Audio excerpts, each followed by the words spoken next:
We are live. Welcome, everyone. Hello, Emily. Great to see you Hi, here. Rosalie. Hi, everyone. Well, we are so grateful that you all are here, whether you're watching live, which we know we have quite a few people on live, or you're watching the recording. It's really wonderful to have you here. It's a beautiful, snowy, gray day here in the Meta Valley, perfect for making tea. How about you, Emily? How are you doing? It is rainy and just suddenly became blustery as you were asking. So this is a Oh, nice indoors tea day for me too here in Southern California. lovely. Well, we're going to introduce ourselves a little bit later, but we do want to just dive in because we really value time and we just want to get started. We are super excited for this topic and sharing our love of tea with you. And we're really here to share our best tips with you so that you're going to walk away being able to make an amazing cup of tea. Whether you love tea just for pure enjoyment's sake, or you're interested, I should say, and or you're interested in making tea as medicine. If that describes you, you're definitely in the right place. And also, if you're wondering how you can consistently make a fabulous cup of tea, we're just going to give you all of those skills today. The wonderful thing about tea is that it's so simple, right? It's like there's water and there's herbs, and we're combining the two. Super simple.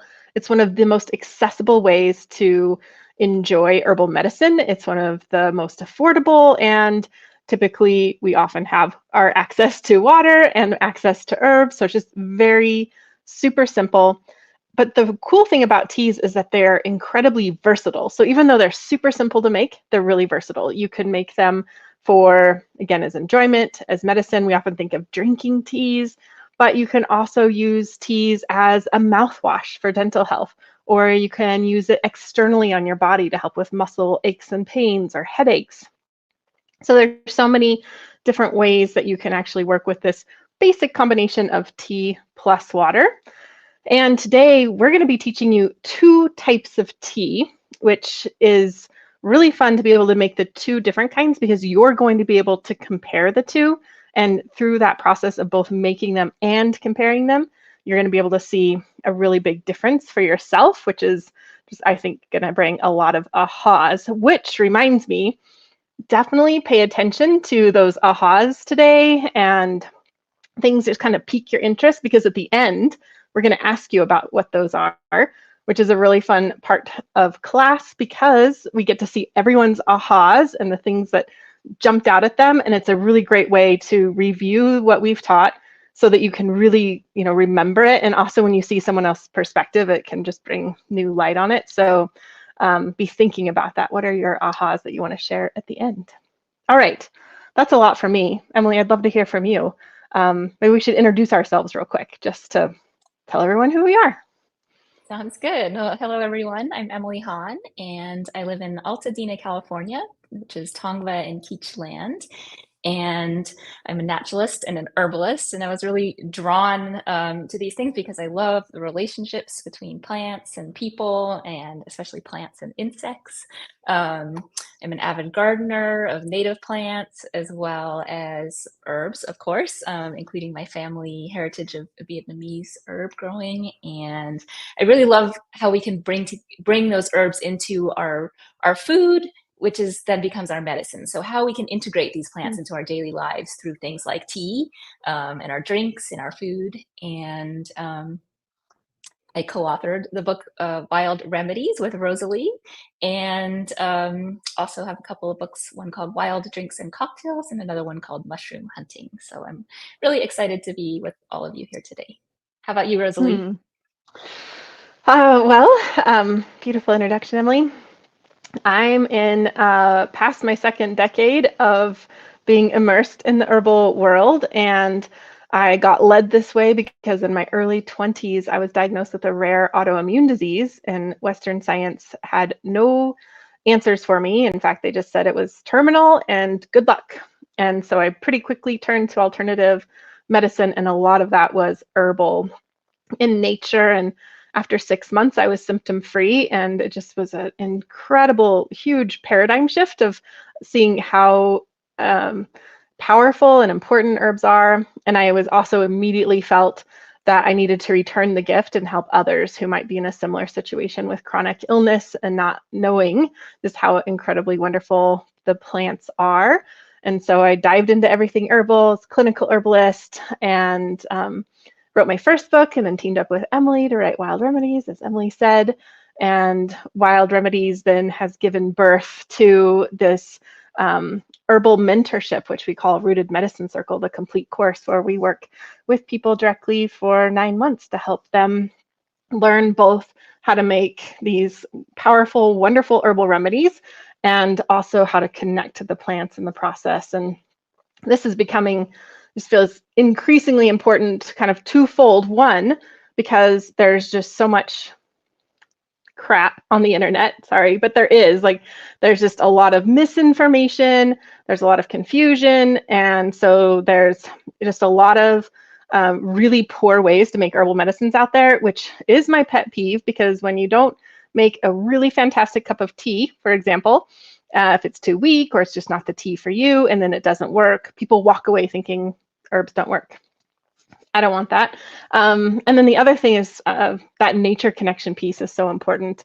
Just with the state of the world today, it's more important than ever that we are having that connection to nature, both for our own joy and also in helping to contribute to making our communities healthier.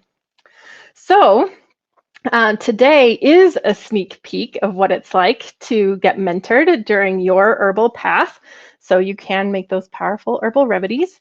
And for those of you that are going to choose to continue on to the full Rooted Medicine Circle experience, we are going to teach other ways to make tea. So today we're going to do 2 ways, and then in the full course we teach some other ways as well.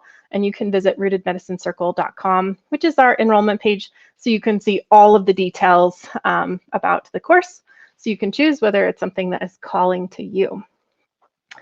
And before we get started, if there are any quick questions about Rooted Medicine Circle, we had seen a few come in. So if you have any quick questions about that, we can answer those before we dive into the tea class. One question that we've seen come up a couple of times is people are wondering how many herbs that they need to buy for the class, which is a great question.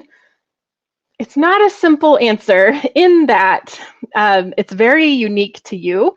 People do all sorts of fun things in that you could choose to make each remedy you could use different herbs. Sometimes people, what you'll do in the course is you'll choose your own plant ally for the year. And sometimes people choose to use their plant ally for a lot of the remedies throughout the year, which is really fun. But all in all, we always suggest you buy very few herbs, because that can be just a classic mistake, one I've made myself, where you get really excited about all the plants and the herbs and you buy a whole bunch of them and then they sit on your shelf and they deteriorate and go bad. So don't do that.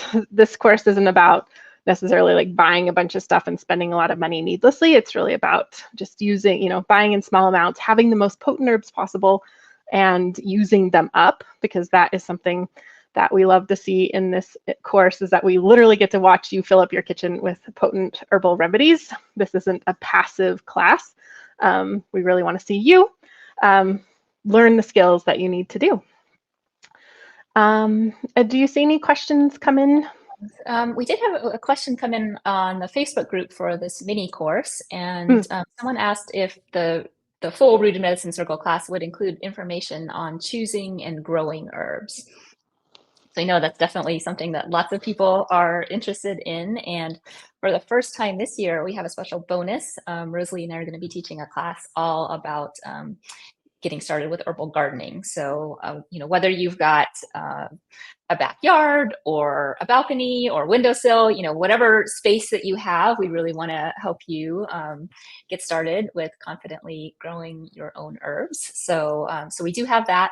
And that's something that we do, talk about throughout class. You definitely don't have to be a gardener or a forager or anything to be in this class. We have many people who purchase herbs, and we talk about, ways to do, really source our herbs in a good, thoughtful, high quality way. But for people who are interested in growing their herbs, it is something that, we do have lots of conversations, about throughout the year for folks who are interested in that.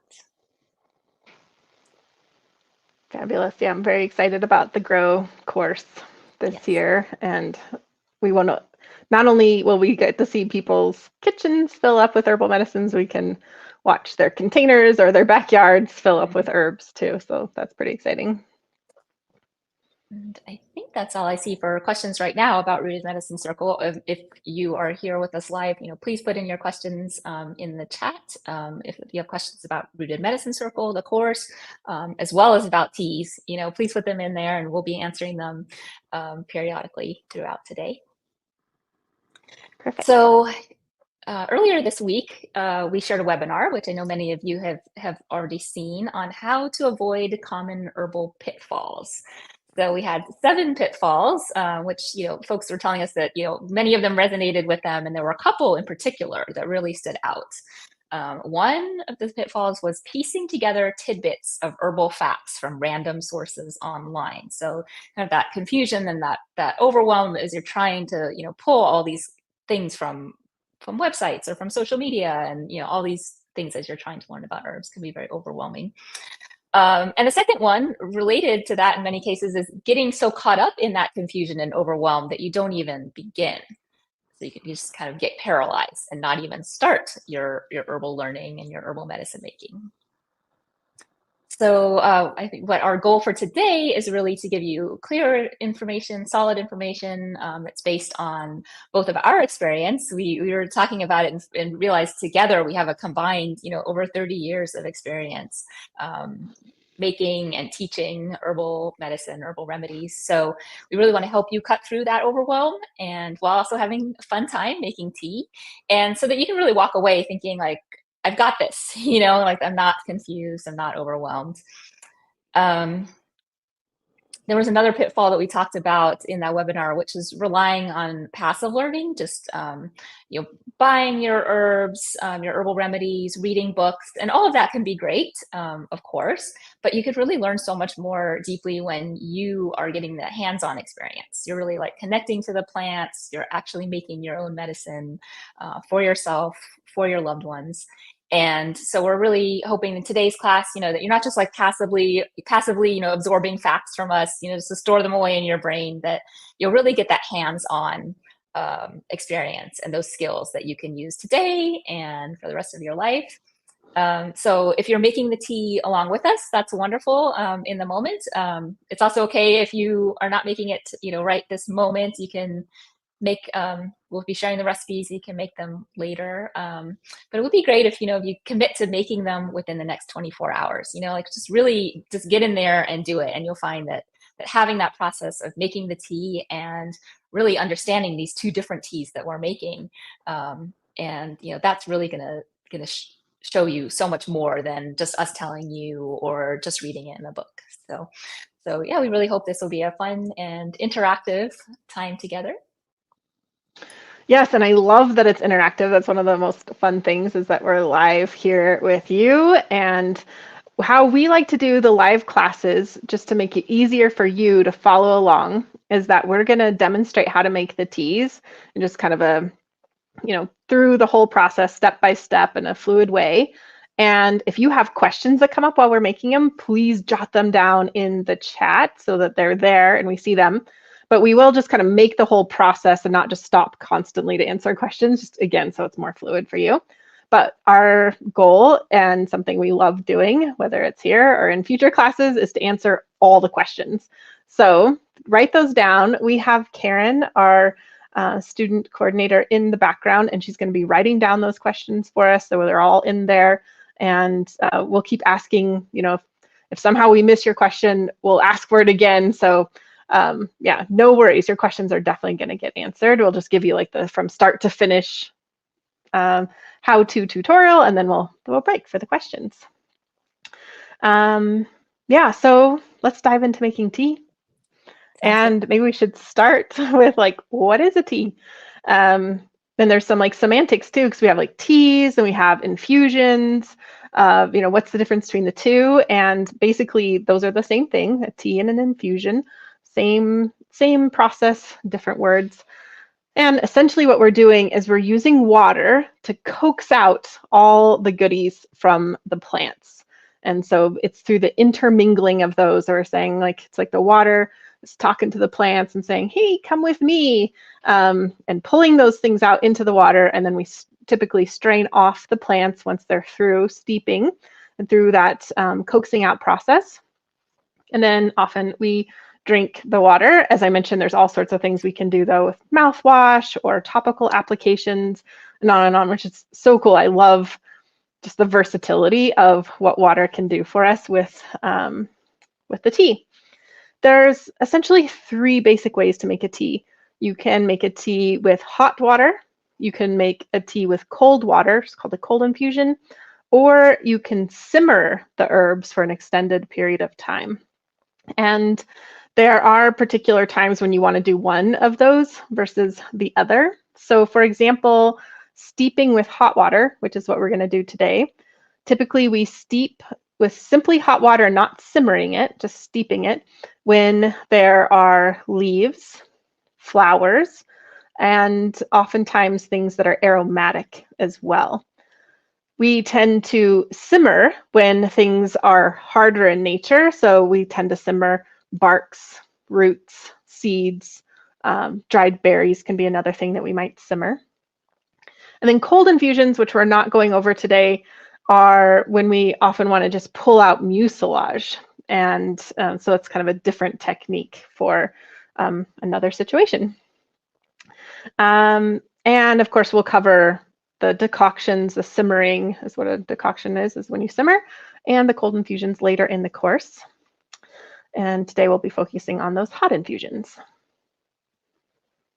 So, basically the basic essence of tea, from whether it's, any of those methods that Rosalie just talked about, is that you're going to have herbs soaked or steeped or simmered in water.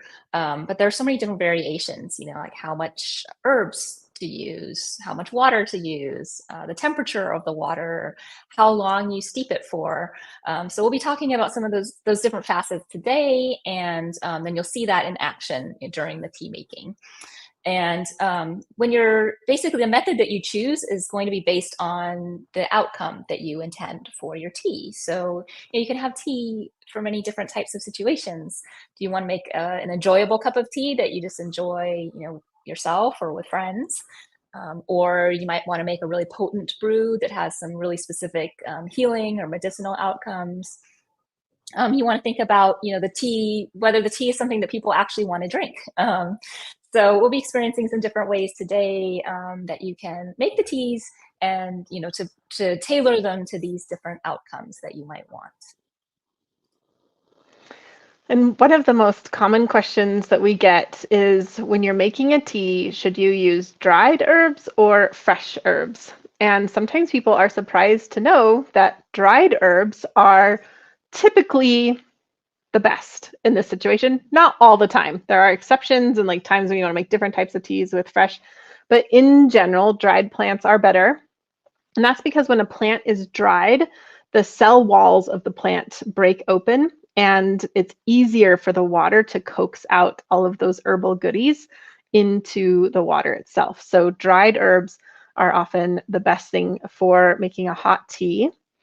And there's a couple of different ways you can get herbs, of course. You can, I think all of us are familiar with tea bags. It's a very common way to find your herbal teas. And then you can also find bulk herbs, where you're just buying loose herbs like this. And there's a time and place for both of them. In general, I would say that the bulk herbs are going to be better because they are often higher quality herbs when you're buying bulk herbs. It's a lot cheaper to buy bulk herbs than it is to buy a tea bag. And then you also have the ability for yourself to choose, what herbs you want to use, versus a tea bag is just kind of like already set in stone there. But tea bags aren't bad and they aren't wrong. I use tea bags as well. So you just want to make sure, as always, whether you're using tea bags or bulk herbs, that you have exceptional quality herbs, right? That makes a huge difference. If you have herbs that are old, stale, and are having, they're just not great quality, then that is, the medicine you're going to make from them are just obviously not going to be great. So a question we often get is, how do you know if your herbs are high quality? And the first thing is to use your senses rather than a timeline. So some of you might right now might be thinking like, oh, I've had this jar of herbs in the back of my cupboard for a long time. Is it still good? Another super common question we get. And so the answer to that is to use your own senses. How does it look? You know, if the plant when it was freshly dried was green and now it's brown or yellow, that might be an indication that it's past its prime. How does it smell? If that plant was, when it was more fresh, very aromatic and you could crush it and it had a strong smell coming from it, and now you crush it and there's not really any smell coming from it, again, might not be the best herbs. And then of course, taste with the plants that you, of course, I'm not suggesting you taste plants you don't know, but you know, like, oh, you know that this is chamomile or lemon balm, or even if it's like a culinary herb that's been in the back of your cabinet for a while, say thyme, taste it. If it doesn't taste like anything, those would all be indications that it's time to go. But people are often surprised that even older herbs that they might think are not great, they open it up, it looks fine, it smells fine, tastes fine, then that's wonderful. And it's always good to keep comparing your herbs to, like, as you go through life and you get to experience lots of herbs, you'll have that sense of like, oh, this is what really fresh chamomile smells like. This is what really fresh thyme is like. And then you'll be able to compare that to things that you might happen to find in the back of your cupboard, because I think that happens to all of us. The other way to tell if you have high quality plants is maybe the first step rather than the senses, but when you're buying those plants, is to buy plants that are both grown, harvested, and processed in ways that are sustainable and ethical. Here's some certifications that you see up there. These are not perfect by any means, but they do give us some indication on how the plants were done. So USDA organic, when plants have that certification, they have to be sourced along the entire route that they were from when they were grown and harvested and processed. They are tested for contaminants. They can't be grown with harsh chemicals. Then the fair trade ensures that people who are involved in the processing of our plants were treated fairly. And fair wild is particularly important for plants that might have been harvested from the wild, to make sure that they are being harvested in ethical ways that is thinking about future generations. So again, these qualifications are not the best ever. There's some pros and cons. Well, there's just some, errors with them whenever you get big certifications, but they really do point us in a great direction. And of course, if you are getting herbs from your local farmer, they might not have these certifications, which is fine. You can find out by talking to them, what their ethics are, how things are grown. Are they using harsh chemicals to grow their plants? Are they paying their workers well, etc. So those are some things to look forward to, or to look for as well, is both wanting to, when we first start to source the herbs, that we're getting the best quality that we can, then we're storing them in good ways, and we're using our senses to make sure that they're still great.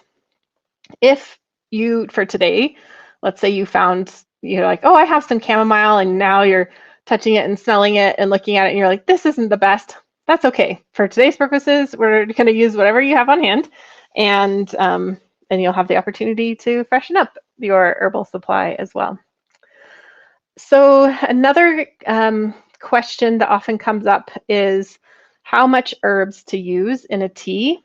And that is a great question, and one that really varies according to you or the person you're making the tea for, the situation that you're making the tea for, as well as the plant. And that's part of what we're going to show you today, is the difference between using a little bit of herb and a lot of herb, to see the difference between the two of them. And another concept I wanted to bring up today is how it's often important to use a simple kitchen scale to measure your plants when you're making teas, because this is going to be the most accurate way to know how much plants you use. And I have some fun things to demo why that might be. The first is that when you buy herbs from an apothecary, they're often processed in what's called into a cut and sifted variety, which means that they've been mechanically cut and sifted. So they have this kind of small, uniform shape there. This is lemon balm. So you can see it's like pretty small. Well, here's lemon balm from my garden, which I've also kind of made smaller. It's not whole leaves, but this is much larger in nature. And so if you took a teaspoon of, just have a little spoon here, if you took a teaspoon of this lemon balm, there's going to be a fair amount in there because it's such a small size and it's been in that cut and sifted. If you took a teaspoon, oops, this, there you might be getting a quarter of the same amount of tea of the leaves because it's just so much bigger. So I hope that makes sense.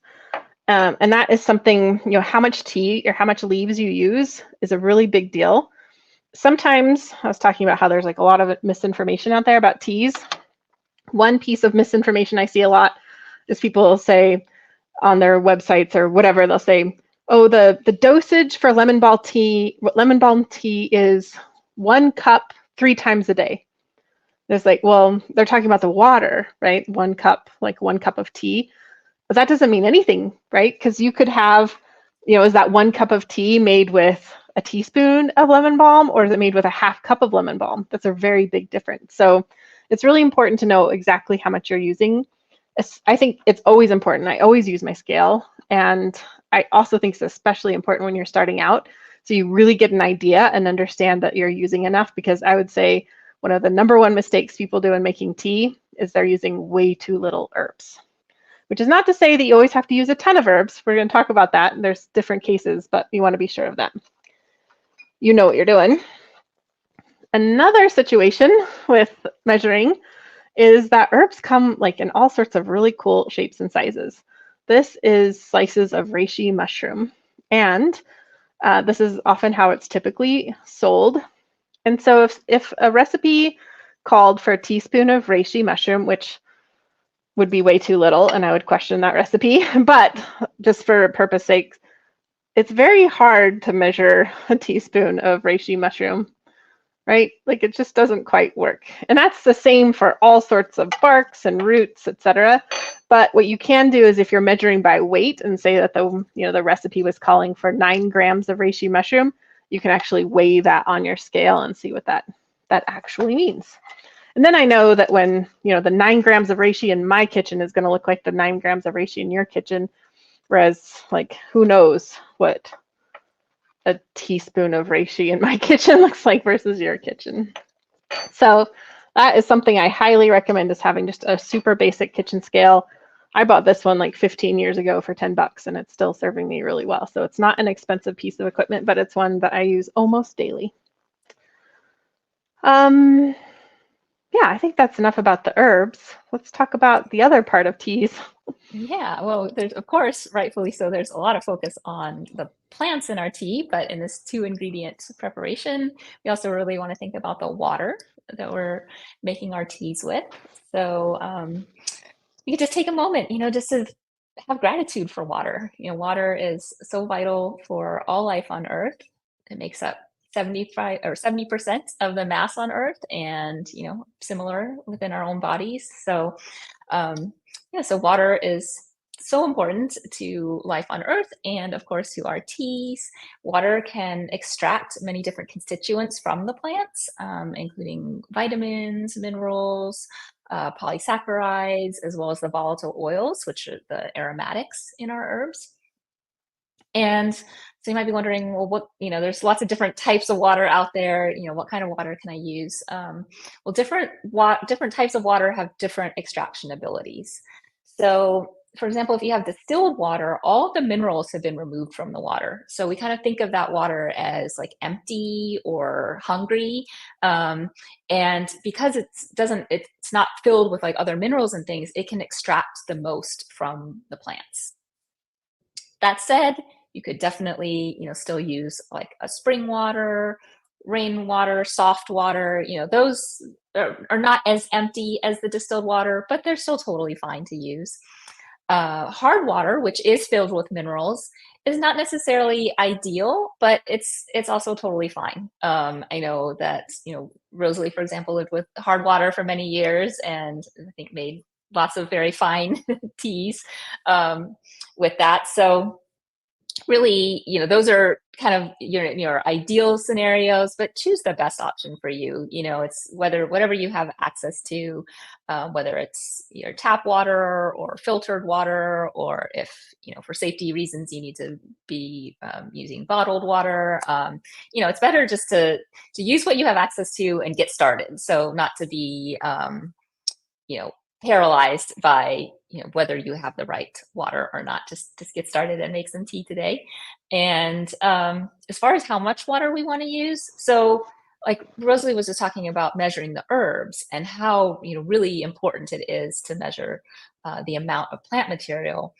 With water, it's less of a precise, crucial measurement. The most important thing with the water is uh, it's kind of a more of a practical matter. So if you have too little water, it's not going to extract from the herbs as well.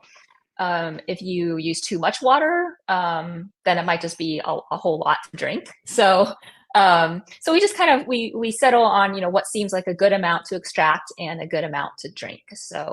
Um, so the amount of herb in the tea is really the most important, and then the water we use it, we base on kind of those practical considerations. As far as what we need to make our water or to make our tea, it could be really simple. It could definitely be very fancy. If you have all kinds of fancy tea making supplies, you can use those, but it doesn't need to be. Basically, you need something to make your tea in. So that it's some sort of vessel to make the tea. So it could be like a mug, it could be a glass jar, of course, there's all kinds of teapots out there, large and small. You can use a teapot. You could use a saucepan, but basically you want to look for something that is made of like stainless steel or glass or enamel or ceramic. The things that we do want to avoid in our tea making vessels are plastic, which can leach into the tea, and aluminum. So I think there's a joke out there that aluminum is the one thing that all herbalists can agree on is not to use that in our medicine making, just because again that can make its way into the preparation. So you want something to make the tea in. You also want something to cover your vessel, because the volatile oils, the aromatics in the herbs can escape with the rising steam. So you want to cover up your vessel so that it doesn't do that. If you have a teapot that has a lid, that there's your cover. You can also use just like a little plate and put that right on top. That's very, something you probably already have around the house and can be used just fine. Of course, you want something to heat your water with. So it could be a kettle, it could be a saucepan on the stove. Basically, the teas we're making today are going to be made with hot, just boiled water. And that hot water is going to help break open the cell walls in the herbs and really encourage that extraction to happen. So, and then we want a strainer, something to strain the plant material from the liquid. So you could use some sort of fine mesh strainer. These also come in all different sizes and different styles. There's also strainers that are made for tea that you would put inside a cup. This is a handy one because it has a built-in lid, so you don't need a separate lid. So there, there's a whole world out there of different tea contraptions. One thing that you do want to keep in mind is if you use a tea strainer, is make sure there's enough room inside for the herbs to move around, because that's going to help that extraction. If the herbs can kind of dance around, that they're not crammed in there. So you'll see some tea strain devices, especially like the little kind of like spoon style or little ones that really cram those herbs tight in there, and they don't have that room to move around. So that's not going to be ideal. And then of course you want something to drink your tea from. So your favorite mug, your favorite cup. I know Rosalie has many favorite mugs. So what we're going to be doing today is we're basically each. Well, I feel like I should add on that. Can I interrupt you, Emily? Oh, yes, go ahead. Because I think it's important for people getting to know our teaching style to know that you and I often agree on things. We wrote a book together. We've written this whole course together, which was like just as big of a project as writing the book. We're often thinking the same things at the same time. In some ways, like that are just, it's like super uncanny. Like just even now we get surprised at it, but we don't always agree. And this is a benefit to people who are learning with us because you get different perspectives, right? And I feel like one of the like most controversial and biggest ways I think we disagree is actually when it comes to mugs. Because Emily, you're more of the minimalist, like you have your special one mug, which Hmm. is fine. Okay, I'm not gonna like poo-poo that. You do you. But I just feel like there's so many herbs out there. And so you gotta have like a mug for all of your favorites, like chamomile or say red clover with the bee inside, or echinacea, or that special teacup for when you're sad. Like, how could you still be Aw. sad when you drink from the unicorn one? And of course, as herbalists, we often talk about mushrooms as being herbs. Not quite correct, but we could have mushroom mugs. I'm just saying you need a mug for like every occasion. And I just want to like really voice that because some people out there, they're going to hear from their partner, oh, you have too many mugs. Oh, you don't need more mugs. Like, oh, I'm going to have to build you another cupboard to get more mugs. At which point you say, great, thank you for building me another cupboard because obviously I need more mugs. I could do a whole thing on teapots, but we'll just leave it there. So this is just, Emily has her one special mug and just giving permission out there for people to Oh, find yes. their 15 special mugs. It's totally fine. I Never do have love enough it. mugs. I do love all of your very beautiful mugs. So yeah, whether Thank you you. This really gives me an or you opportunity have to like brag about my 15, mug. So great, I you show appreciate off your everyone. mug. Yeah. Yeah, so yeah, you can few mugs, a lot of mugs, up to you, but something that you will just love drinking your tea from too, because I think that the whole, whether even if it's we're making, medicine, it's like it should be an enjoyable process too, the making and the sipping Mm-hmm. of it. So have a mug that you love. All right, so what we're going to be doing today is we're each going to be demonstrating the same method of making the teas, but working with different plants. So Rosalie's going to be working with chamomile, and I'm going to be working with lemon balm. So Rosalie, you want to tell us a bit about chamomile? Sure. Yes. So chamomile, which is my favorite plant, is what I'm going to be working with. And then my other favorite plant is lemon balm, which Emily's going to be working with. And throughout the course of our time together, you're going to hear about all of my favorite plants, but chamomile is definitely my favorite plant. And this is the plant that we call Matricaria chamomilla in its botanical name. Matricaria is from the root of mother, and then chamomile, giving its name to the common name there. It's in the aster family. And I will say occasionally there is a subset of people who don't play well with chamomile. It's just not the herb from them. And if they have it, they might feel more stuffy or they might feel a scratchiness in their throat or a headache. And typically this is if people have allergies to ragweed, I would approach chamomile very cautiously or perhaps just use lemon balm. Chamomile is very safe. Children drink it. Um, Elders drink it, everybody in between. It's served at like every restaurant and cafe across the world, so it's not like it's a dangerous plant, but just something to be aware of. We use the flowers of chamomile, and they are wonderfully aromatic. Sometimes people say they smell like um, apples, or I don't know, they just definitely have their own chamomile scent, and getting to know that scent is really lovely in its own way. And one of the reasons why I love chamomile so much is that it is so ubiquitous, it's easy to find, and there are so many gifts within chamomile that it's really this one herb that seemingly does everything. So you could have chamomile as a way to promote digestion, and that could be before a meal or after a meal. It's especially suited if digestion is having some troubles because of anxiety. It really is a wonderful herb for the nervous system. It just helps to relax the nervous system, restore in that way. And it also could even be a way to get to sleep at night because, again, it's kind of resetting the nervous system, putting you in a place that's easier for sleep. It modulates inflammation, which can be wonderful for all sorts of things. If you know me at all, then you know I love going on and on about my inflammation, but chamomile is great for digestive inflammation.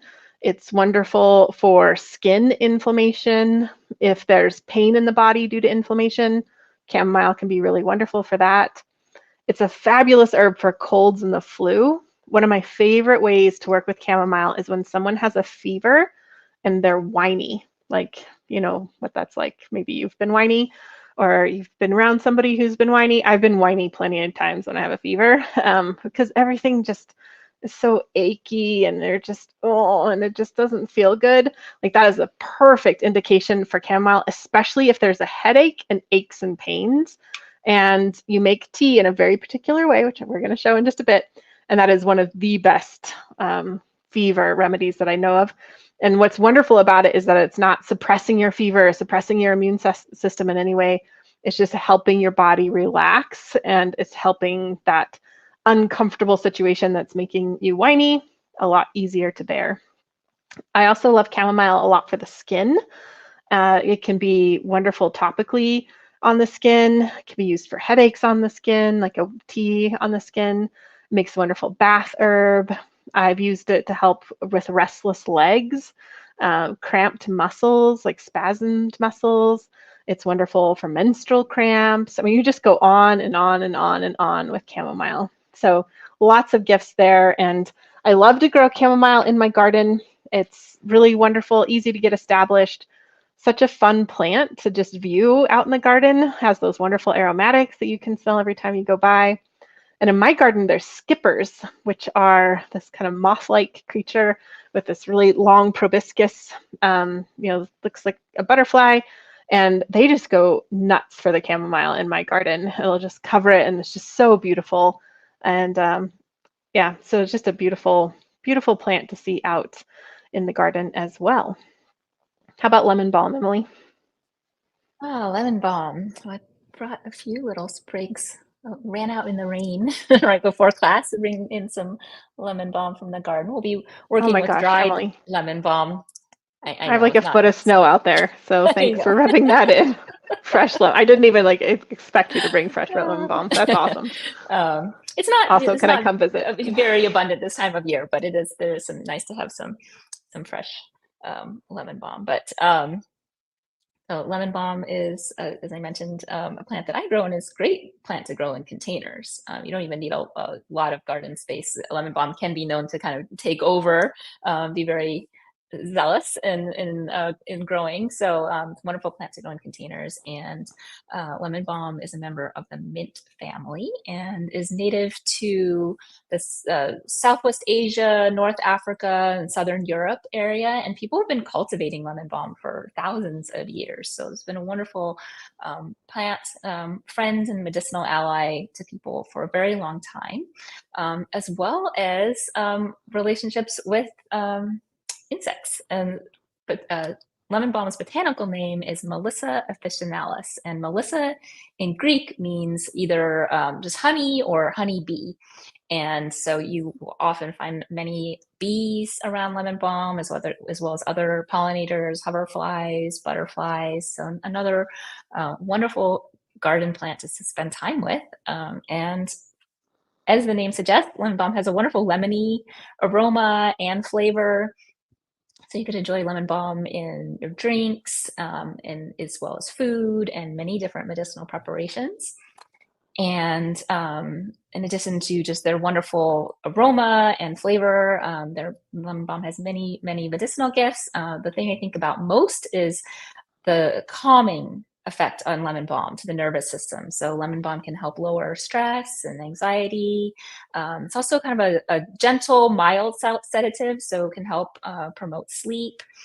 Lemon balms also can be wonderful for mood and cognitive health. So studies have been done with lemon balm helping people with memory and attention, and again, kind of that sense of calmness. And lemon balm can really be enjoyed by all ages. So that's another one, like chamomile, that from young children to adults of all ages. Lemon balm can be just enjoyed by all. Lemon balm is also a mild antispasmodic, so it can help relieve muscle tension, like a tension headache or cramps. Like it's also a carminative, so it can help with digestion. So lemon balm tea makes a wonderful kind of after dinner, after meal tea. And there are many, many, many other gifts of lemon balm, but we'll just leave it at that for right now. So I think we're gonna start out making a simple infusion, so like a simple tea, and then we will make, following that, we'll make a strong infusion or strong tea. So I'll let you know my intentions for my simple infusion first. So well, I have just such wonderful gratitude for this lemon balm, and for everyone. This is the lemon balm I grew in my garden. The dried lemon balm that I'm going to be is one that I actually purchased. So as I'm making my tea, just think of that gratitude for the people who grew it and harvested it, for the sun and the water, and all the pollinators and everyone who's helped bring this lemon balm into my kitchen today. And sort of the simple tea, I'm just wanting to make a tea that is just lightly uplifting. This kind of just bring kind of a lovely mood. As I mentioned, it could be just a nice sip, after dinner. It's lemon balm is a tea that I often make, for friends when they come over. Just this simple infusion version is just nice. Yeah, just a lovely uplifting tea. How about you and your chamomile tea, Rosalie? Yeah, well, if people feel like we've said a lot of the same things about our chamomile and lemon balm, is because they do have a lot of overlap, which is why we wanted to give people kind of a similar experience, but give you a couple of choices of herbs. And likewise, I love simple chamomile tea as a way to just gently unwind and relax. It's a wonderful digestive, something that oftentimes when I do serve it to friends that come over, like you do too, Emily, with lemon balm, sometimes the people, it brings up nostalgia memories for them, like they remember having chamomile at some point in their life. So yeah, it's just a wonderful, wonderful cup of tea to curl up with and just kind of relax and unwind. All right, so I'll share the recipes that we're doing today. So you can see them on screen if you're following along with us. Don't worry about having to copy this or anything, because we will be sharing at the end of class. You'll have access to a handout that will have the recipes in it. But so what we're making for both, I'll show the lemon balm recipe after this, but they're both pretty similar. Yeah, so for the simple chamomile tea or infusion, we're going to add 2 teaspoons of dried chamomile flowers to 2 cups of water, hot water. And this is the type of tea that you'll see posted everywhere. And it's not a bad way to make tea, but it's not the only way you want to make tea. And it'll be fun we're going to make this and make it stronger so you can test the differences between them. And as Emily already shared with what you'll need, have a container to put in your tea and to steep, and then something to strain it off with, and then one of your very favorite mugs to drink it from. And here's the lemon balm recipe, very similar. Again, we're using 2 teaspoons of plant material. So 2 teaspoons of the dried lemon balm, 2 cups of water. We put sweetener here as an optional. When you're first, getting to know these teas and first making the teas, I recommend not using a sweetener, at least not until you've tasted it first, because then you get to really know the herbs themselves. And then you can always add sweetener as an option later. The other thing you might notice is that we aren't necessarily weighing the herbs in this case. Rosalie talked about how a teaspoon can look very different, depending on how the herbs are cut and processed. But in this case, you certainly could weigh them, but just for simplicity, we will just measure with our teaspoons for this one. All right. And I already measured mine out, so I have my chamomile here. One thing that I want to point out, it's kind of hard now that I put it all in here, but a good thing to do with dried herbs is just to break them up a little bit when you're using them.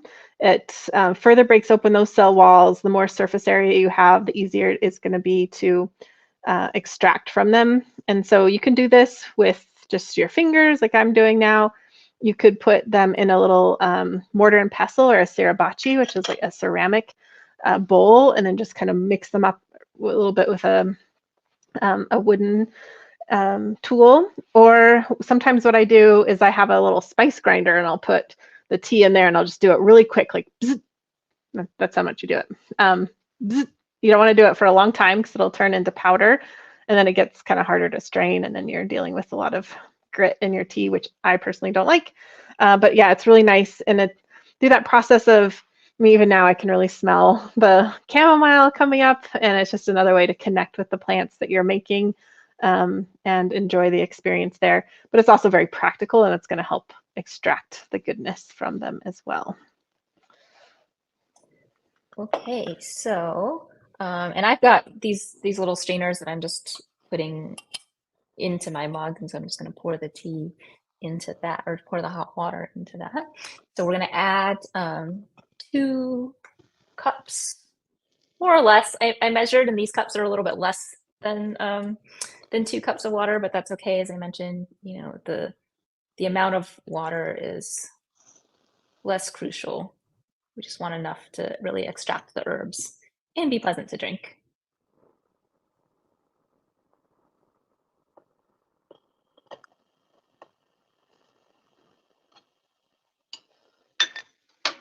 And then we want to cover that up so we don't lose these wonderful aromas. A little plate that I'm going to put on top of here. And I'm going to set my timer for 5 minutes.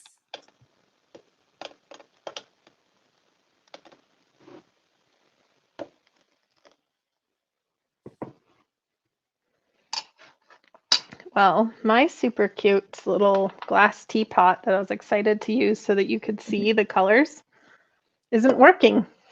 Uh-oh. I think the herbs got too full, but I brought a backup. This is actually one of my favorite ways to make tea, is just simply putting them in a Pyrex measuring glass.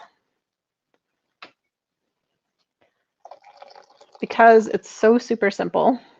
Yeah, I can just see there's like these little slits in the glass and they just got filled up. Oh.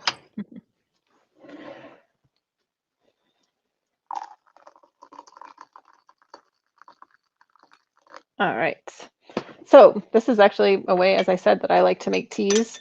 And it's just super simple that you're just putting your herbs and your water in a Pyrex measuring glass. And what I really like is that it has a little lip on there so you can pour it easily. And as Emily was saying, you do want to cover that because you want to keep those aromatics in there. And I will also, whoops, have my timer here too. All right, that's set for 5 minutes. All right, so while those are, oh, go ahead. I was gonna say we can make should we make our strong one right now too? Yeah, I was gonna say we can go ahead and get started with those. So now we're gonna make strong infusions. And so for me, my intentions for this stronger lemon balm infusion, it'll be even more strongly mood enhancing. The other one I think of more as, you know, lightly. This one, you know, if I'm really maybe have a headache or I'm in, you know, need of some active digestive support or something, this stronger lemon balm tea would be more useful for that. Lemon balm also has antiviral qualities, and it can really support the fever process and that kind of sense of agitation, you know, if you have a fever. So this could be a helpful tea for a situation like that too. What about the strong chamomile tea, Rosalie? I just feel like you're stealing all of the things I want to say. I know, these herbs are actually nice so that similar. We often are thinking of the same thing, but I will say that I have learned through Rooted Medicine Circle to be very cautious of how much I imbibe on the strong chamomile preparations. There have been some incidences where the chamomile can be pretty sedative when you make it as a strong infusion like this. And so that's something to be aware of, that generally this is not something you would drink, you know, take a full cup of it during the daytime, because it might provide you with the need to take a nap, for example, which is not ideal when you're teaching a live class, just FYI, in case you needed to learn that. But yeah, it becomes much stronger in nature. And so all of those gifts are kind of amplified. If I had like really like this is kind of great for, oh, I have a little bit of a tummy issue, or I want to prevent having a tummy issue, or I just want to like promote digestion in a good way. That's really great, the simple one. This is like when you use strong infusions like this, we're thinking like, oh, I'm having like a gallbladder spasm, this could stop that. If you're having intestinal spasms, this could help. If you're having a lot of nausea, a lot of intense acute situations, this is the stronger one for you. And yeah, also with the headache, it's really wonderful for that as well. So might as well get this poured so we can. Let me put those oh yeah, we have those on screen up too for you. So you'll see, in this case, we're making it strong. We're using a lot more herb. So we're using half a cup of the chamomile flowers or the lemon balm, and then the same amount of water. Here's the lemon balm recipe. So let's see, lots more herb, same amount of water.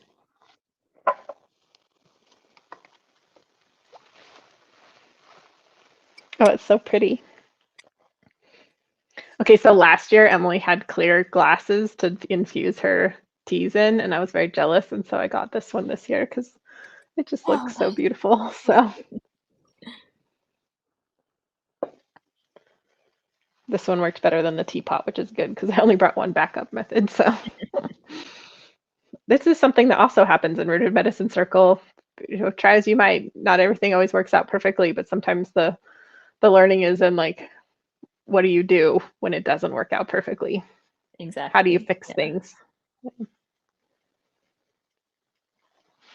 All right, so I'm going to cover that one up. My first one just finished. So I'm going to strain this one out. And I like to just kind of like press on the herbs with the back of a spoon just to really squeeze out all of that goodness. Which is very important because you have that water that's closest to the herbal materials and been soaked up by the herbal materials. That's going to have a lot of goodness in it. So you don't want to skip that part. All right. Well, I will wait until the strong one is done and then we can compare them and see. Something that could be done with these, especially when you're working with something really pretty like glass or something that, that just doesn't have a lot of insulation, is you could wrap these in towels if you were wanting to have a really hot cup of tea. I didn't want to do that today because I want them to cool down so that we can taste them together. But that's something, people are probably familiar, like when you have your teapot and then you have the tea cozy over the teapot, and it's just like an extra layer of insulation for those. How's it smell, Emily? It smells smell the wonderful. goodness? Yeah. It's lovely. Oh. All right, there's my first timer. I didn't set a second timer, so we're just gonna have to. I set a second one, so we'll okay, perfect. Approximate. Yes. Thanks, Emily. All right, so to strain this one, this is just running around in the Pyrex container. Oh, now I have all these mugs to choose from. Just choose a big one here, and I'm gonna use this type of strainers to pour it through.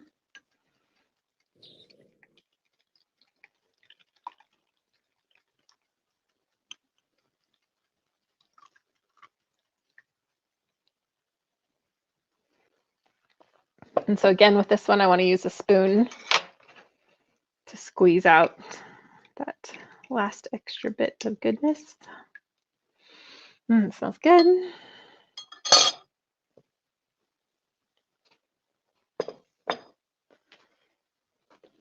Oh, the only bummer about that, though, is you can't see it. The different colors. Hopefully we can see maybe from the top. Yeah. We'll see. Yeah, it is interesting, and you can already be start seeing the difference here, or maybe I don't know how the lighting is, but between the simple one and the strong one. Yeah. I'd like to hear from folks of what they're making tea with today. Are you using chamomile? Are you using lemon balm? Did you decide to use a different herb? And if you're not making it today with us, that's totally fine. But I like what Emily said of, committing to do it in the next 24 hours so you can just make sure it gets done and doesn't fall too back on, too far down your list of things to do. So what herb might you try? These two, the chamomile and lemon balm, are fun to make them with these two different, the simple and the strong, because both are totally acceptable ways to have tea, but they're very different. So that's why we suggest these two. But the most important thing is that you make tea. Yeah, like you can see, because of that, there's not necessarily one right way or wrong way, to make tea. There's these different factors, and you're kind of thinking about, what are what are my outcomes that I want? How do I want to be able to enjoy or, work with this tea for healing, and kind of go from there. And it is really fun to make the two side by side, because you can really, really see the difference, or we will in a moment, between the two different types of tea. Emily, it's really bothering me that I'm not going to be able to show the color, so I'm going to go transfer this into a Oh, clear okay. container because All that is right. just the way it should be. So I'm going to My timer turn. says we have about 30 seconds left. So yeah, we have a little more time before I strain this second one. One thing, the question we get a lot is how long teas will last for. Like once you've brewed your tea.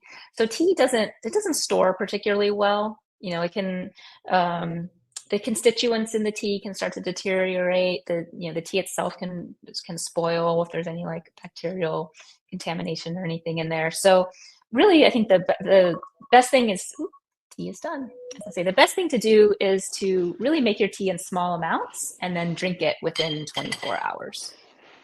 And you could put it in a thermos to keep it warm. Or you could refrigerate it and then gently reheat it. So I'm just as before, pressing on my herbs through the strainer to get all that good liquid out.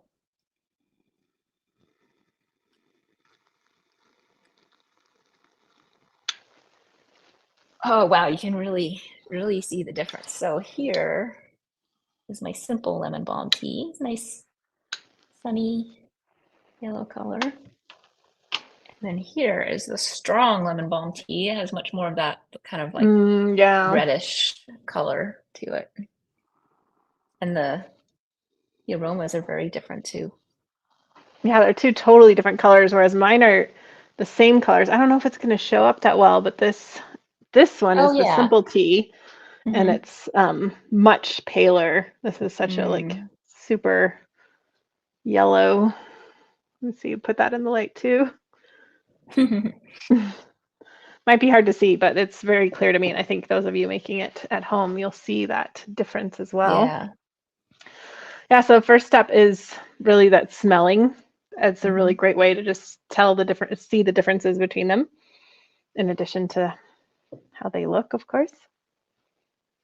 Oh my gosh, night and day between the two of them. Yeah, it's so different. There's kind of the first one actually has more of that kind of lemony aroma that I talked about with the lemon balm having, and then the second one, the strong one, has kind of more of it still has that lemoniness to it, but it's kind of more of a vegetal, kind of vegetable-y aroma to it. Hmm. Yeah, I would almost describe that with this one too. It's like the simple version has a lighter, but Mm. almost like pure. I don't know. It's like it's almost more clear, but this one just feels like denser. If you can describe a Mm. smell as dense, definitely this one smells more complex. Maybe that is how. Mm. All right, I'm gonna try my simple one. Okay. Have a sip.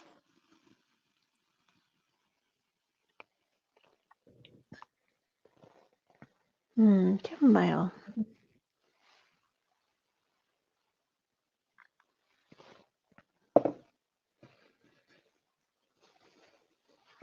Yes, that has just again, like kind of that nice light um, lemoniness to it, brightness. Um, and this is, like this is the version that I tend to serve, friends if they come over. I'll try the strong one. I'll try a strong one too, but I'm not going to have too much of it so that I can stay awake for all of the Yeah, stay questions with that we're us. getting. So this one definitely has a much Mm, more robust taste. It has a lot more bitterness to it as well. Um, so this one, I still enjoy it, but it's definitely, it's I think it would not be as friendly to everybody, as the simple one.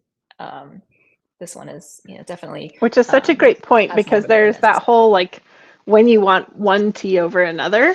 And there's something to be said for like, I want to serve tea that people will enjoy, like after dinner or during brunch, or a friend comes over and I'm going to serve her a cup of tea. There's that enjoyment cup of tea, and then there's the tea where it's like, oh, I want to see some medicinal action happening Hmm. right now. Right. And it's not even that it's one or the other, but there's a spectrum there. Hmm. And where we can go wrong is if we make a really strong cup of chamomile tea, they may not taste overall pleasant, and that will put your friend to sleep, just for example. Like that would not be ideal, right? But if somebody was like, oh, I have a fever, and actually how the fever goes is like, oh, I have a fever. Oh, my body aches. Like you wouldn't want to give that, be like, oh, here, this will serve you and give you the simple cup of chamomile tea. I wouldn't expect that to have such a profound difference. On for these ones too, we also did the same steeping time, just so we can have a compare kind of a or have some control factors so we can make a comparison. But of course, you can always steep for longer or shorter. All of it, again, everything is a spectrum, so there's no one way to make tea, but really the versatility and knowing like when you want to steep longer, when you want to use more plants. And of course, it's not like you can only use 2 teaspoons or you can only use a half cup. Again, there's a spectrum in there. And the more tea that you make, the more you'll get a sense of exactly how much you want to use for yourself, for other people, for situations. And then, of course, magnified to like all the different herbs out there. All right. Okay. The situation with this is I need to put it away because it tastes really yummy to me I know. Uh-oh. and it feels very soothing. Yeah. And I think it would be better for me to focus on a different tea right now. And I'm going to move this a little bit closer so I can see things better. Yeah. All right. Now I can see more of the chat better, and see what people are making. Looks like oat straw is coming up. I think I saw red clover earlier. Some people are making chamomile. Just as a reminder, if you know chamomile doesn't work for you, lemon balm. These two plants have very similar features. They're both wonderful digestives, relaxants. Lemon balm is not in the aster family, it's in the mint family. The Andrea is using lemon balm from your garden. Patrick says, I'm going straight to bed after this, so I'm about to whip up that strong chamomile and try to pass Nice, out. Nice. nice.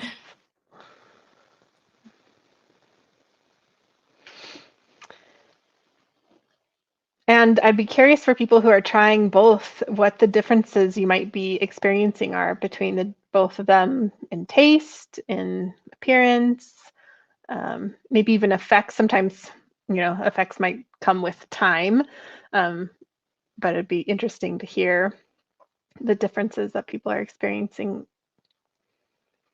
Joe says, I think my lemon balm isn't fresh enough. It's pretty bland smelling and tasting.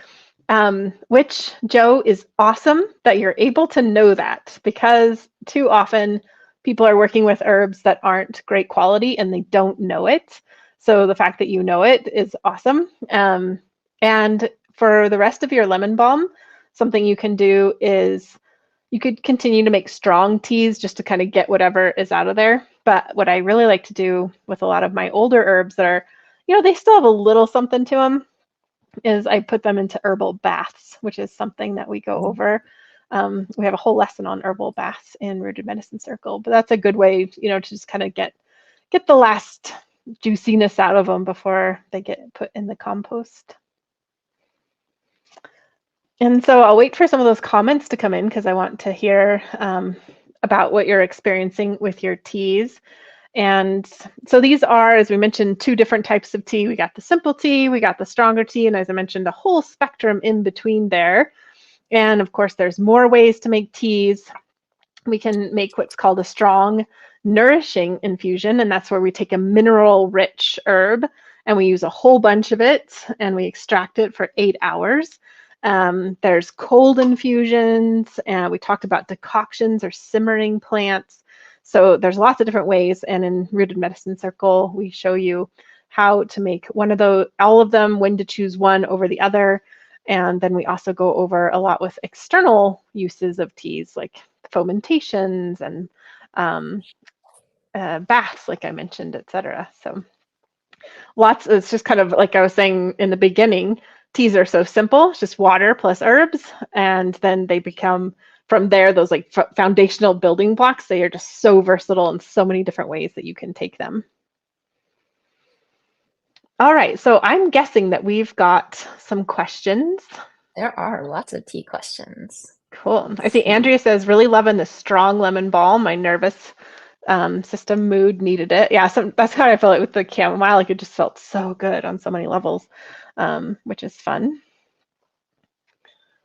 All right. We got all these All right. Oh. questions that Karen's been gathering for us. Do you see one you want to start with, Yes. Emily? I was noticing there are a lot of questions about chamomile specifically. We could get to some of those. Oh, Carolyn was wondering if you're using Roman or German chamomile.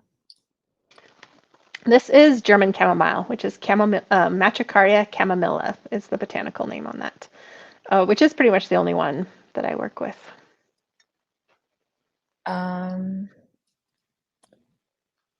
And someone has asked, as a person who grows my own German chamomile, can you drink too much?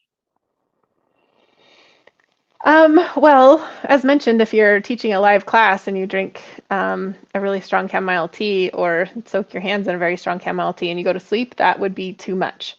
Otherwise, I think oftentimes our bodies will tell us if something's too much, like we just won't want it, or maybe we'll get a little bit of nauseous or just kind of like a no, thank you going on. I wouldn't say that there's really an upper limit where I'd be like, oh no, you can't have that much chamomile in a day. But if you do drink enough of it, it will put you to sleep. So there's that to consider as well. I also have a question about whether the chamomile could be mixed with the lemon balm, and you could certainly mix them. It's one of I my do favorites, actually. recommend, yeah, it is a really nice combination. When you're just, if you're just getting to know the herbs, I think it's wonderful to just do a single herb because you can, really find out how that herb smells and tastes and interacts with your body. And, so I think it's really valuable to just work with one, but also those two make a wonderful combination as well. So you could certainly mix them. Kat says the recipe's in teaspoon. How many grams? Um, with the chamomile, a teaspoon of chamomile barely registers to be a gram, which is why I didn't put that on there. So it's, you could say 2 teaspoons like might get you a gram.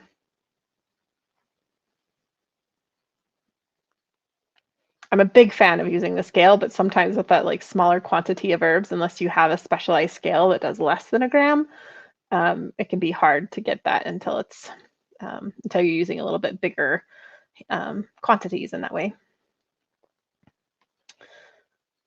I see there's a lot of questions about the water. Is it boiling water? And yeah, I'd put you all on mute so I could boil it just before I poured it. So generally what we say is it's just boiled water. So you bring it to boil and then use it directly after. And I know sometimes with some certain teas, especially when we're thinking about Camellia sinensis plant, like black tea, green tea, there might be specific suggestions on the exact temperature to use. But with herbal tea, it's generally just boiled water. So you want it to be very hot. Dory says, should you wait to crush the herbs until you're ready to make the tea? And yes, that you want to do it right before you make the tea, because the more you crush an herb and expose it to the elements, the quicker it will degrade. So that's like for my own garden harvested, I like to leave them in larger leaf or flower when I'm storing them. And then just before I use them, then I put them into smaller amounts.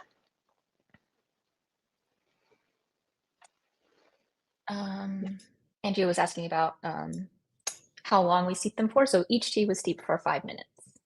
And as Rosalie mentioned, it's not, they don't always have to be steeped for 5 minutes. You could do less, you could do more, but 5 minutes for both the simple and the strong is a good way to to be able to do that comparison between the two. Yeah, and I really that for this exercise, that's perfect. For the strong chamomile and strong lemon balm, I will steep those up to 20 minutes when I'm using them for that whiny headache or all those more acute situations. And somebody mentioned, Caroling said, I find chamomile gets very bitter if infused for too long, like after 3 minutes. And that is true. Chamomile does become more bitter, which is part of the medicinal property. That bitterness is tied to that relaxing nervine property of like helping to relax the nervous system. And it's also that bitter qualities are found in the sedative nature of the plant and the antispasmodic properties of the plant. So that bitterness is a really important part of the medicine. But if you don't want, again, if you're like wanting something to have just a lovely cup of tea and you're 5 minutes, you're like, oh, at 5 minutes, that's too bitter for me, I'd rather have it less, then you can certainly steep for less as well. But I wouldn't shy away from that bitterness, especially when it comes to the medicinal properties. I wouldn't say like, oh, it's too bitter for me. There's something that your body will quickly get used to it, especially if you really need it. Like I found, it's an interesting thing about fevers. A lot of our best plants for supporting the fever process are super bitter. But when you're in that fever process and you're like feeling really terrible, it's interesting how they don't taste that bad. Like it's like your body is like, yes, I really need this. A couple questions around lemon balm. Samantha asked if lemon verbena is similar to lemon balm and could you make the tea the same way? So yeah, they are different plants, but they do share many similar qualities, both in terms of the flavor and the aroma, as well as some of the medicinal gifts. And you could definitely make the tea in exactly the same way using a lemon verbena. And Neil said, I've read that the fresh lemon balm works better because the liquid is the most active part. And what are your thoughts? So you could make it with fresh or dried, and that's something that that I do. I make it both ways. The dried lemon balm, when the herbs are dried, that breaks the cell walls, and then you can get a better extraction from the dried herbs. So that's why we often use dried herbs when making tea. The thing with lemon balm is, one reason that a lot of people will say to use fresh lemon balm is that it doesn't dry well, and that when it dries, you'll lose a lot of those aromatics in the lemon balm, and that can be the case. As Rosalie said, anytime we're working with any of the herbs, we want to use our senses and really, to help us determine if those herbs are really potent and high quality. So it is the case sometimes dried lemon balm, may not, if it hasn't been dried well or if it's very old, may not have good aroma and taste. But there's also very good high quality dried lemon balm out there. When I dry my own lemon balm that I've grown, or lemon balm that I've purchased from certain sources, it will still be really great. So you're not limited to only using fresh lemon balm.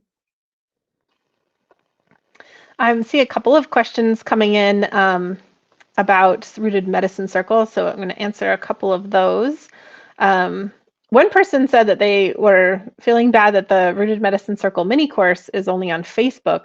That is just one of the simplest ways to put together a free platform that a lot of people are on. But we do address this in Rooted Medicine Circle. We actually have a whole community forum on a separate app called Discord, which Emily has created some fabulous testimonials for that. And this year, we have both options. People can discuss things on Facebook and they can discuss things in Discord. So we really want to ensure that people have a community to discuss things within. And Karen, our student services coordinator, is also hosting meetups. And then we have live Q&As like this and live medicine making. So there's lots of possibilities and opportunities for interacting with everybody. And it is a live program in that classes are held live. And we, it's just like this, where we're making things live, we're answering the questions live. And then, as I mentioned, there's other live components of it. But only, I don't know, what would you say, Emily, like maybe 25% of the students attend things live. and the rest watch on recordings. And people love the recordings because they can stop and pause while they're making their own things, go back to something they might have missed.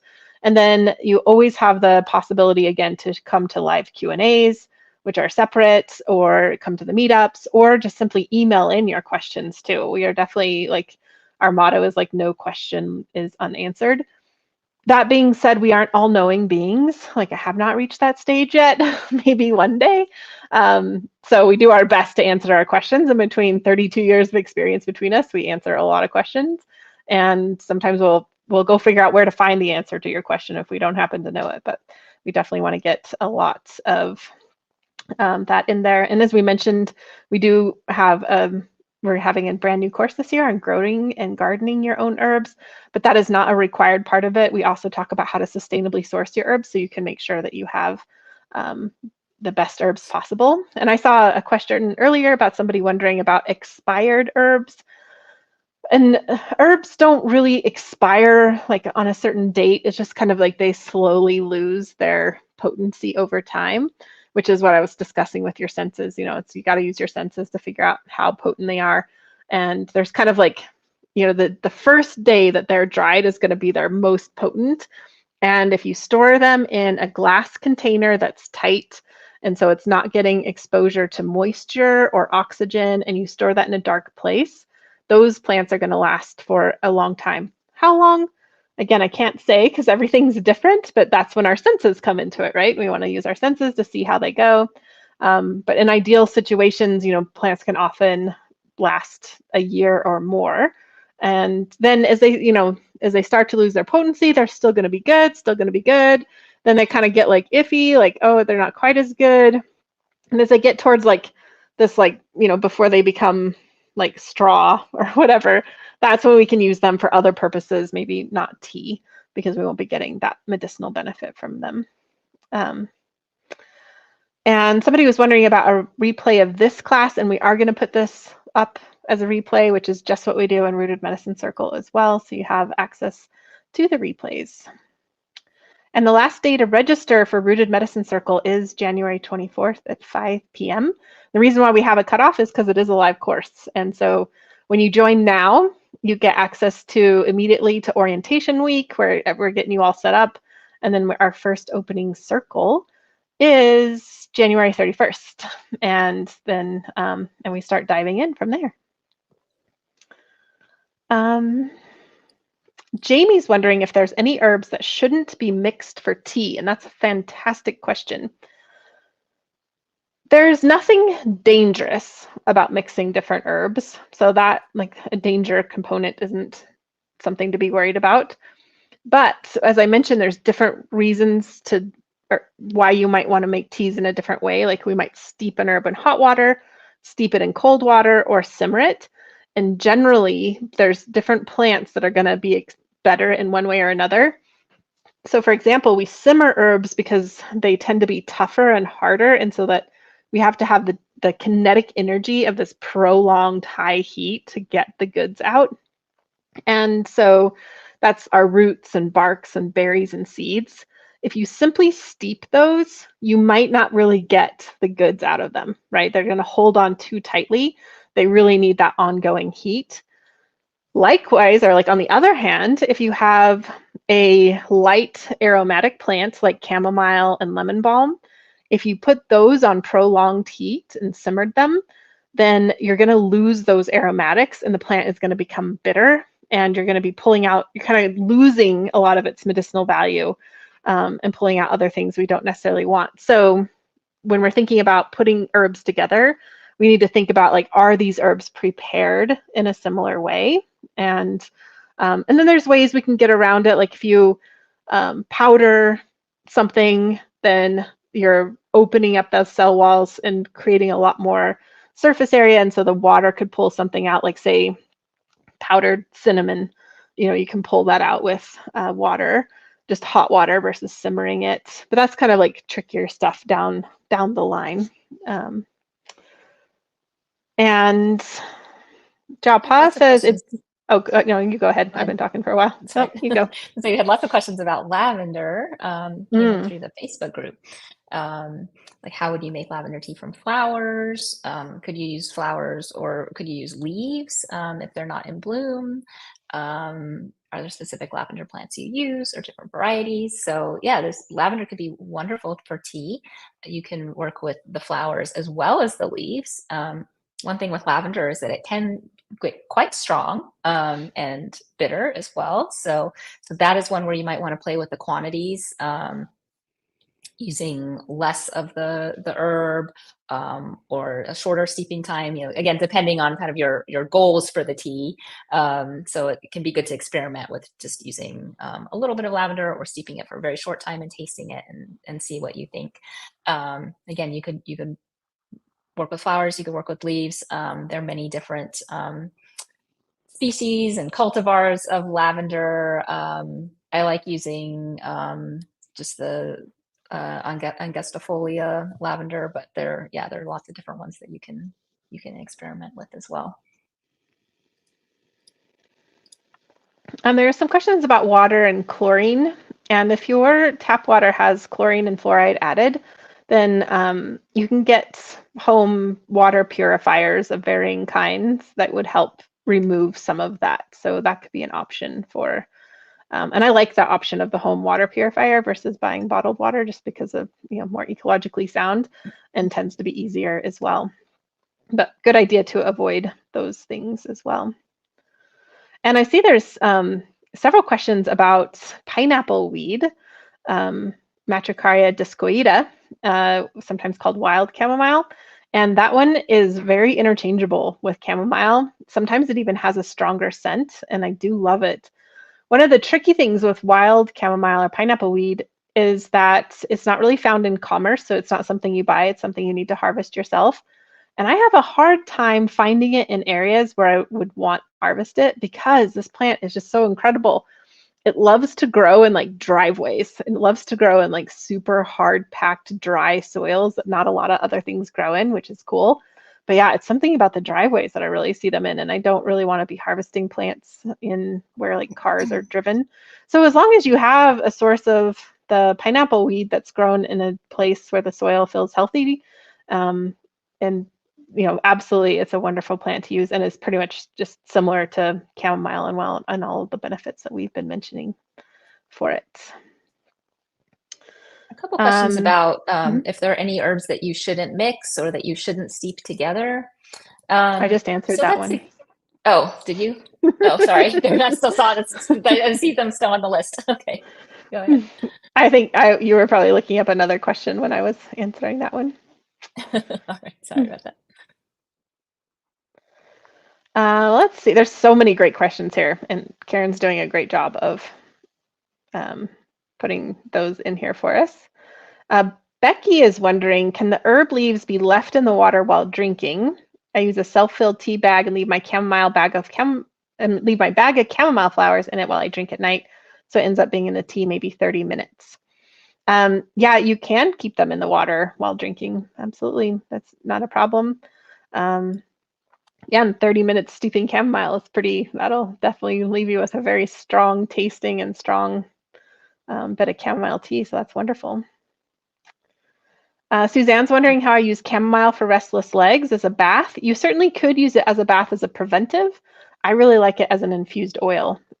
Just like if I'm lying in bed and then I'm trying to go to sleep and then I get restless legs, I don't really want to get up and take a bath at that moment. So I like the oil a lot.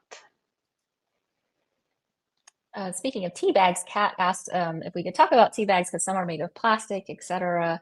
Yeah, you definitely want to avoid the tea bags that are made with plastic because as you're, using that in hot water, the chemicals can leach into your tea, and we don't want that. So if you are going to use tea bags, I recommend using like an unbleached paper tea bag. You can also use there's muslin, reusable bags that you'd have to wash and reuse. And in any case, whatever, if you're using bags, just like the strainers, you want to make sure there's enough room in the bag for the tea leaves, the herbs to really move around and not be packed into it.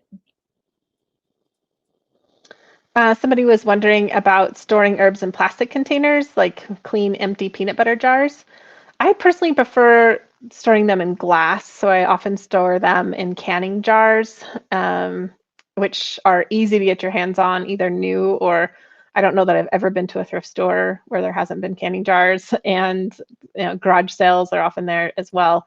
Even like an empty, I know you can like clean the empty peanut butter jar really well, but oftentimes there can still be smells left in those jars, and it's just, I think, better to go with plastic.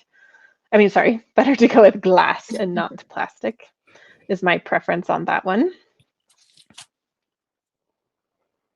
We have some questions Um, about palatability of teas. One person is saying that I love bitter and strong tasting herbs, but many people are sensitive to taste. So, are there some herbs you could combine with the strong herbs to make them more palatable?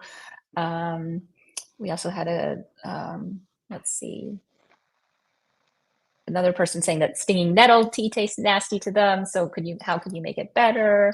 So yeah, there are definitely, certain herbs or certain teas, brewed to a certain strength that are not going to be super palatable to everyone. So you want to think about, as we said, like your outcomes, your desired goals. If you want to make just a nice, enjoyable tea versus a more medicinal tea that may not always have the best taste. So think about that first.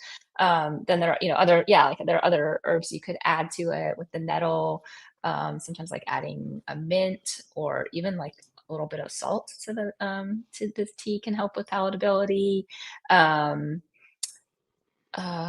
with the stronger tasting herbs, it just might be the quantities, the amount of steeping time, finding another herb that the person likes. There isn't necessarily like one herb you can add to everything and is gonna make it taste great. But there are some that you can work with. Somebody else had asked about stevia, and that is one that you could add to add the sweetness to the tea. Let's see. You can also, once the tea has been brewed, adding honey or another sweetener to it too can also often make those teas a lot more palatable. and we often want to add sweet things to make things taste better, but sometimes, interestingly enough, adding salt to a tea will help reduce that bitterness. And so that can be another technique and sometimes people do that with nettle infusions, adding a little bit of salt to nettle infusion, or the aromatics. Like I'll often put a pinch of peppermint in my nettle. I will say, like, I have met countless, like literally, I cannot count the amount of people who initially did not like a strong nettle tea and then came to love it. So part of it is like, I think if you keep trying it, you might feel your taste buds expand. But again, the peppermint or salt is another way to do that.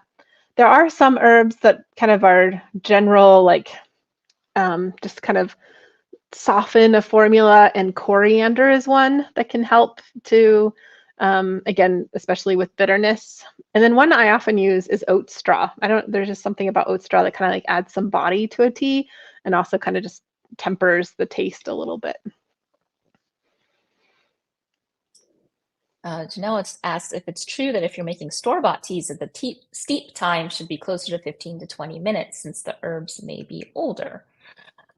You could try that. Generally, if the herbs are old, they're not going to be as strongly medicinal.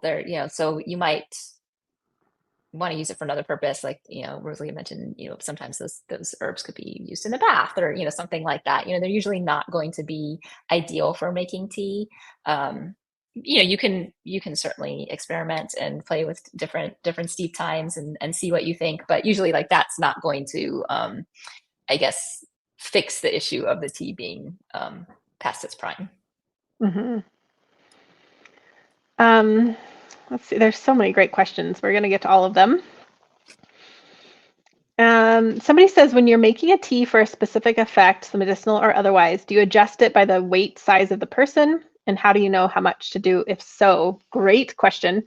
The weight and size of the person can play a role, but sometimes it's not always as clear cut as that. Sometimes it's just helpful to ask that person how sensitive they are to things. Like maybe that person knows, like just if we compare to pharmaceuticals, they're like, oh, I'm the person who needs to take half a Tylenol to get effects. That person could be tiny or large and still have that. So there's a sensitivity there. And basically how to figure that out is what we call titrating, where you start with a lower amount and then increase slowly over time to find out like where that sweet spot is for that person. Generally, we don't want to like pound somebody with tons of herbs to start, because it could be too much. And if that person's going to have some type of adverse reaction, or if it's just too much, then we don't want to start with too much. Also, like some herbs, say shatavari is an herb that very easily causes gastric distress. And so you wouldn't want to like give someone like, here, take this strong cup of something, and then have them, like just really dislike the whole experience and then be turned off. Cayenne would be a great example too. It's like with cayenne, just a little bit goes a long way, but some people can tolerate a lot more than others. And sometimes that is almost all the time that's related to how often they take peppers in their own life or eat spicy things. So again, we start low and then we slowly increase. There's a question about yarrow tea and how to make it palatable for children. That is a tough one to make palatable for children. I often use elderflower, which is very similar. I saw someone else asked about elderflower for children, and it's way more palatable, elderflower. But for a yarrow, when, I'm not quite sure the age for the children that we're talking about, but generally you use less and you steep it for less amount of time. Those are going to improve the flavors on both of those. And again, the honey might help in some ways. The salt might be a little bit better because we're really talking about a bitterness there that can be the issue. Andrea asked our thoughts on re-steeping for a second cup. So that's, oftentimes you'll find that after you've made the first cup of tea, a lot of that goodness has already been pulled out from the herbs. But, depending on the herb itself, how long you steeped it for, again, your desired outcomes, steeping a second cup with the same herbs, could be perfectly, wonderful. So you give it a try, see what you think as far as the taste, the aroma, how it makes you feel. Sometimes it might taste a little more bitter, or it just might taste weaker. So it's something you could try, but is not always going to give you the same effect as the first cup. There's some more questions about how much of the herb. So Angela says you recommend 9 to 15 grams per day in your book, Alchemy of Herbs. So is that 1 cup of tea a day? And then someone else says, what's the best reference for learning how many grams for mild versus strong effects? And so dosage is something that's super important. And in my opinion, the best herbal books out there always gives you a range of dosage amounts. These are on a spectrum, right? So there's not often like a hard stop on one end or the other, like chamomile. So in Rooted Medicine Circle, how many monographs do we have in there, Emily? I don't even know now. More a than lot. 50. I forget exactly how many. More than 50 herbs. Plus you get access to the digital copy of Wild Remedies. And so there's lots of herbs in there, and we always give that dosage range of effects. And so that's something, again, it's like I answered with Mike's question, you have to play around with a little bit and see what works for you in that realm. But again, there's just not a hard stop on either way, but really like kind of a range to play with. I would say, like, let's say you had 2 strong chamomile cups, like that strong infusion like we made today. I don't think you're going to want a lot more than that in a day. That's my feeling on that, because it is pretty strongly sedative and it's going to work in a major way. If you had a 3rd cup, I don't think it would be the end of the world. And ultimately, how your body reacts to that is going to tell you what the answer to that. Like I said, I do think our bodies kind of give us a response of like whether or not something is going our way. So that'll tell us. Kat asked, how much would you use if you were using fresh herbs? And kind of as a general way to look at it is you would use twice as much fresh herb as dry, because that's going to account for the extra water that's in those fresh herbs. So that's kind of a general rule of thumb for that. But I do want to accentuate, like we mentioned before, that that fresh herbs aren't always best, because they hold on to their properties a lot more. The drying of the herbs makes them more readily available. That being said, I do love teas with fresh herbs, especially in the summertime. But I often consider those kind of like light refreshments rather than like strong medicinals. Another reason that we use the hot water to take out, like coax things out of the plants, is that there's some properties within plants that are really hard to coax out, like minerals. So stinging nettle is a mineral dense plant. Oat straw is another example, red clover. And it takes a lot to get the minerals out. And so we have to use hot water for that. A cold water infusion for those plants are not going to pull out the minerals, unfortunately. It could be delicious, it could be something you enjoy, but I would not say like, oh, I'm going to make this cold infusion of nettle because it has vitamins and minerals in it, right? That's just, it would not be true. So that's why we go over all of these different types of methods in Rooted Medicine Circle. So you're really just picking the right one for the right situation. And again, it's never like, Emily, we never teach like this is wrong and this is right, except maybe aluminum pots, right? Aluminum pots are wrong. We all agree on that one. But it really is like, you know, is your intention matching up with the end result? And with the goal being that you can go into your kitchen, pull out your herbs, and know with skill, you know, what temperature the water is going to be, how much herb you're going to use for this given situation, so that you can feel really confident in the end result. Whether that is simply a wonderful cup of tea that you can enjoy, or, you know, something for an acute ailment that you want to address. And we practice those skills together so that when you have those acute moments that you can approach it with confidence, because you don't, like, one thing that can be just a hurdle for folks is that they think about herbs when they're sick. And that is like, it's hard. You know, if you're like have a headache, or you're, you know, have a respiratory illness, or you're in pain, it can be really hard to think about those things. Like at that point, you want to have more of like a habitual relationship, in that it can just feel like second nature to make things, instead of trying to like climb up the hill while you're struggling, in other words, you know, struggling with whatever it is you're dealing with. There were some questions about lemon balm and hypothyroidism. That is a major myth. I think one of the most commonly repeated myths in the herbal world. And so people will like know nothing about herbs, not all of you, because obviously you're all into herbs, but someone will know nothing about herbs, but they'll know like not to use lemon balm with hypothyroid, or I should say they think they know, because it's just a complete myth. I have a whole YouTube video on this, or a podcast. If you look up me talking about lemon balm in the podcast, I give all the background on that.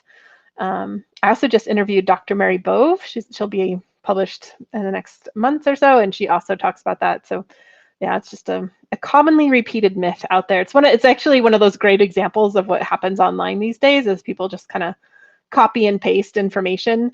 But if you like, you know, do what I did and like sort through that information going back in time, and you see like, oh, it's just based on this totally debunked thing, and then it just gets perpetuated over and over and over again until it's widely believed. But yeah, so that is not true. In terms of when you shouldn't use lemon balm or chamomile with certain medical conditions, really the only one that I would say, two come to mind. One, if you know you have a sensitivity to the aster family, chamomile might not be a good fit. Two, there are always idiosyncratic reactions where you have an herb that's like 99% of the population is fine with, but you know it just didn't sit right with you digestively, or just whatever the case may be. That would also be the time to avoid it. But otherwise, these are two super safe herbs that aren't contraindicated otherwise. I have a question about, when is cold steeping recommended over hot? So cold steep tea, you know, you could make a cold steep tea that is something I do a lot of times in the summertime. You know, it's kind of, it creates like a lighter tea. The cold water can actually extract a lot of the aromatics, like you don't lose them as much sometimes as you would in the hot tea. Cold is also really good for extracting mucilage from herbs. So those are some instances when we would want to do cold. And yeah, in the Rooted Medicine Circle, of course, you know, we go over the different types of teas we've done today, but also cold steeping, and yeah, the different herbs that you would do with that, as well as boiling, and kind of all the different types of temperatures of water that you would want to do for the tea, and methods of making your tea. Broody asks, can I use a dehydrator to dry herbs as opposed to air drying? And yes, you absolutely can. I always use air drying because I live in a super arid climate. But if you live in a climate where there's a lot of humidity, dehydrators are often recommended more highly than the air drying experience. So when you use when you use a dehydrator, you just want to be very low temperatures on that, because you don't, if you have too high of a temperature, it could, just as like we want to cover the tea when we're steeping it so we don't lose those volatile oils, kind of the same principle. So we don't want to lose the volatile oils in that. Yeah, there was another question about drying too, if there's a best method for drying herbs to maintain their benefits and their flavor. And there's not necessarily, one method that's better over all the others. Like Rosalie mentioned, she lives in a very dry environment, as I do too. So, for us, the herbs can often be dried very quickly, just through air drying. But if you're in somewhere that's more humid, then a dehydrator or very low oven could work. Freeze drying. Yeah, you want to think about the humidity of where you live. Also, it's always good to keep the herbs out of direct sunlight, because that's going to degrade the herbs as they dry. So yeah, you just, whatever method you use, you want to make sure that that it's going to dry as quickly as possible without being exposed to a lot of moisture or heat. We still have some questions here. We're going to get to all of them. But in the meantime, I would love to hear your takeaways and ahas from today. So if you have some of those, feel free to put those in the chat. And again, this serves as a great review for all of us, because we get to see, things that popped out for one person and different takes on things. So you can add that into the chat as we look over these last questions, and we'll read some of those out loud too.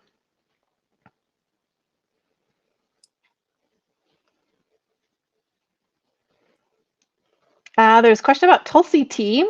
I ordered lots of Tulsi tea and realized they have an anti-fertility effect. What other ways may I use Tulsi? Yeah, and Tulsi does make a great tea, but it is not recommended if you're actively trying to conceive. One way I love Tulsi is as an infused oil. And that is something I make every year as an infused oil. And then this year I made Tulsi cream, and my friends who got that for the holidays just went head over heels over it. So I already have more steeping in the oils to make more. So that could be another way to enjoy that. I have a question about warming water in the microwave, if you need to boil the water on the stove or an electric kettle, or if you could use a microwave. So a microwave is usually not ideal, because if you boil the water on the stove or in the electric kettle, it's going to heat the water evenly.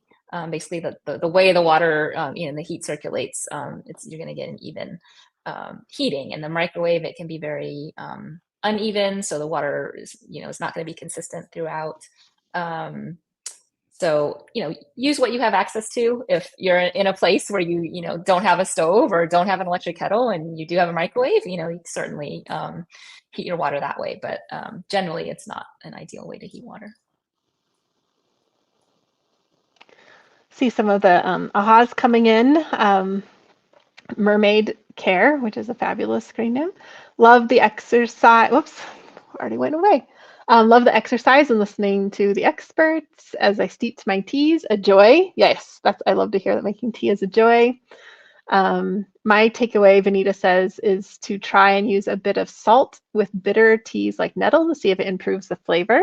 Yeah, and just a pinch of salt in there. Use a little and then keep adding it until you've had enough. Thanks for joining us all the way from Dublin, Ireland. Let's see. Whoops. Just going through. Andrea said it was helpful to see just how strong I can make lemon balm tea and really enjoy it. I always think I'm growing harvesting too much, but now I know I can be more generous with my brews.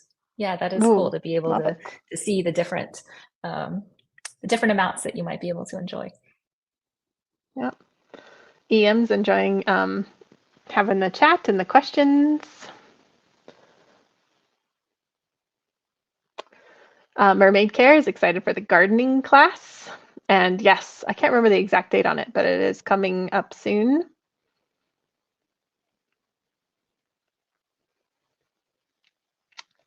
Jamie says, my aha was loving watching the difference in color even when the timing was controlled. Fun to watch. Also a pinch of salt for the bitterness. Cool. Andrea says, I'll be using my digital scale for more than just sourdough. Terry says, I use my dehydrator a lot because I live in high humidity. Yeah, thanks for mentioning that.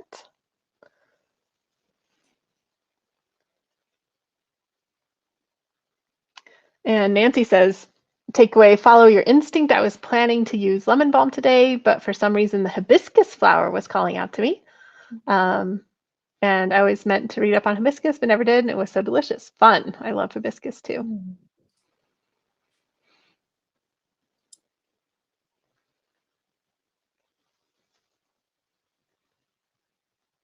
Wow, there's so many of them. Can't keep up. Do you see some jumping out at you, Emily?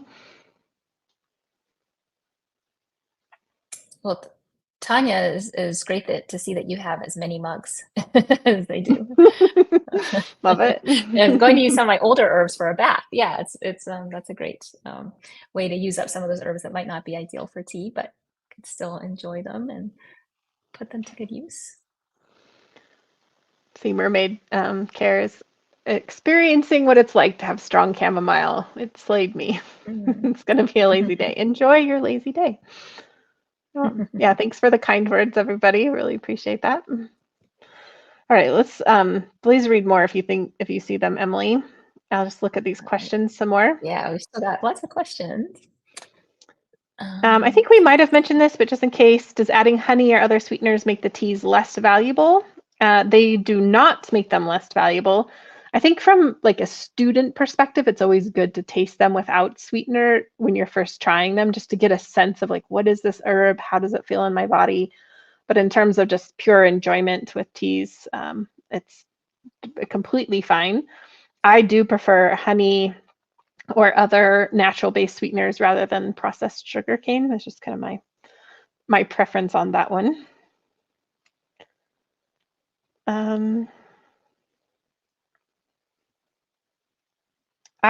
Neil Hunter says, I've read that herbs growing in nutrient-poor soil creates a stronger active herbal effects. What are your thoughts? And yes, that's true. You can definitely, it's an interesting thing, and we're going to talk about this more in the grow course that we're doing. But when you grow vegetables, we're often trying to use like really nutrient-dense soils because we want those nutrients to go in, and they help to make strong, big, nutrient-dense vegetables. A lot of herbs actually thrive in nutrient poor soils, and it's like what doesn't make you, what is that saying, Emily? What doesn't kill you makes you stronger or something. Like it's like like they actually do thrive. And because part of like one way of thinking about the medicinal aspects of herbs is that they have what's called secondary metabolites. And the plants create these as a means of fending off invaders, whether they be other insects or pathogens like viruses, or if it's like striving to grow in hard, in difficult soils. Just, it's like humans. It's like those of us who had to grow up with a lot of grit have, it's like we had to grow and reach for that, and then we become stronger because of it. Same with plants. So yeah, there is something to be said for those in the nutrient poor soil. That being said, there was an interesting study that I saw years ago about dandelion, and it saw that dandelion growing next to train tracks actually had much higher phytonutrients than other dandelions. So that's true, but you also wouldn't want to harvest dandelion growing next to train tracks because that's some of our most polluted soils. So there's a balance in there. You don't want to be harvesting, a lot of plants actually uptake metals and minerals from the soil. So you want to avoid toxic soils, but yeah, you definitely don't want to baby your herbs either. Suzanne was wondering our thoughts on using forage nettle and sticky willy with water to cook pasta and rice. That's a cool idea. I Sounds think delicious. the rice, where it's like getting absorbed into the rice, you're probably getting more of it than with pasta where you're gonna like strain out the water. Or maybe you could drink your water, as a tea afterwards. But yeah, I think that's a really cool idea. Scott says, I sometimes have to use tea bags over my dried out eyes, and it's good for your eyes. Yeah, I like that. I like, when you come up with different ways to kind of get the most out of the herbs in that way. It's wonderful. You can also, when you make your tea, basically then use that as a soak, on your eyes or other parts of your body as a compress or a fomentation, which is another cool thing that we do in the Rooted Medicine Circle class. See, Churchill's asking about tea that one can use for a lipoma. I don't know of a simple tea that's going to help a lipoma, but often for more complex health issues, it's always great to work directly with a practitioner because they can do a full health history and understand what's going on and then come up with a whole regimen that is often like not just one simple tea, but maybe a formula. Sometimes the problems that we think we have are, the root cause is another issue. So it makes sense to kind of get to those like deeper issues, and the only way to do that is really to go through like a full health history and work with a practitioner. So that would be my recommendation for that. If I knew a simple tea, I'd tell you, but I don't, unfortunately. Suzanne was wondering our thoughts on Next Mug, which is a mug with a heater on the bottom and keeps your tea hot. It's not something that I am personally familiar with. So yeah, I can't speak from personal experience. It seems like it could be a good thing just to keep your tea nice and warm. I would probably recommend having a lid on your tea so that you're not, losing your aromatics from the tea. I don't know, are you familiar with that, Rosalie? Well, I'm familiar with the concept. I could see that for something like a nettle or an oat straw infusion, just to get that like coaxing out of it with that straw, the temperature that's sustained. I know Paul Bergner would recommend that with like a non-coffee pot, like in a coffee, like a standard coffee maker, as a way of like keeping things warm. So kind of a similar deal. But you wouldn't want to do that with your more delicate plants or your aromatic plants. But those kind of mineral rich ones that you're trying to coax things out of, definitely. Sometimes what I'll do is, just like put the towel over it just as kind of a makeshift way. One thing, and people were asking about freeze dryers too. I saw some questions about that, which, if you have a freeze dryer and you like using it, that's awesome. One thing Emily and I strive to do is we don't want to introduce a lot of fancy equipment. We really like to just do what's simplest because we don't want to tell people like, oh, like here's 10 things, different supplies that you have to buy. Like almost everything that we recommend throughout our time together in Rooted Medicine Circle is things you already have in your kitchen. Just kind of, like this situation, it's like, okay, you don't have a fancy teapot, which didn't work anyway. This is like always an acceptable thing of just like, okay, get something that you can use, and if you don't have 10 tea mugs that you use, then, you can go and get 10 tea mugs. We'll be okay with that. So Caroline is asking, so would you use a strong brew for more medicinal use and a lighter for just enjoying? So that's something that we kind of saw today, that can be the case. But also, don't underestimate those simple brews. Those can certainly have many medicinal qualities to them and can also be healing. So it's not that the simple is only for enjoying and doesn't have anything else to it.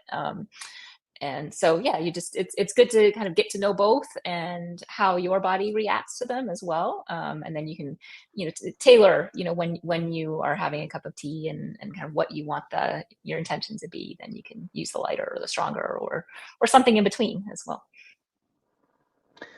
So if you have asked a question and we haven't gotten to it, if you wouldn't mind putting it in there for us again, so we make sure we don't miss it. And Emily, we've been talking about like, we're going to make this, we're going to make that this year. Would you mind giving us an overview of all the fun things we're going to make this year together? Sure. Let's see. Yeah, we make so many fun things. Let's see. Here we go. So, similar to how we've done class today on infusions, and then we have live and recorded step-by-step classes. We make syrups, vinegars, oxymels, We make infused honeys, pasties and capsules. We also dive into advanced tincture making and glycerite making. We make our own hydrosols as well as our own infused oils. And then we learn how to use those oils to make all kinds of wonderful body care products, salves, lip balms, creams, body butters.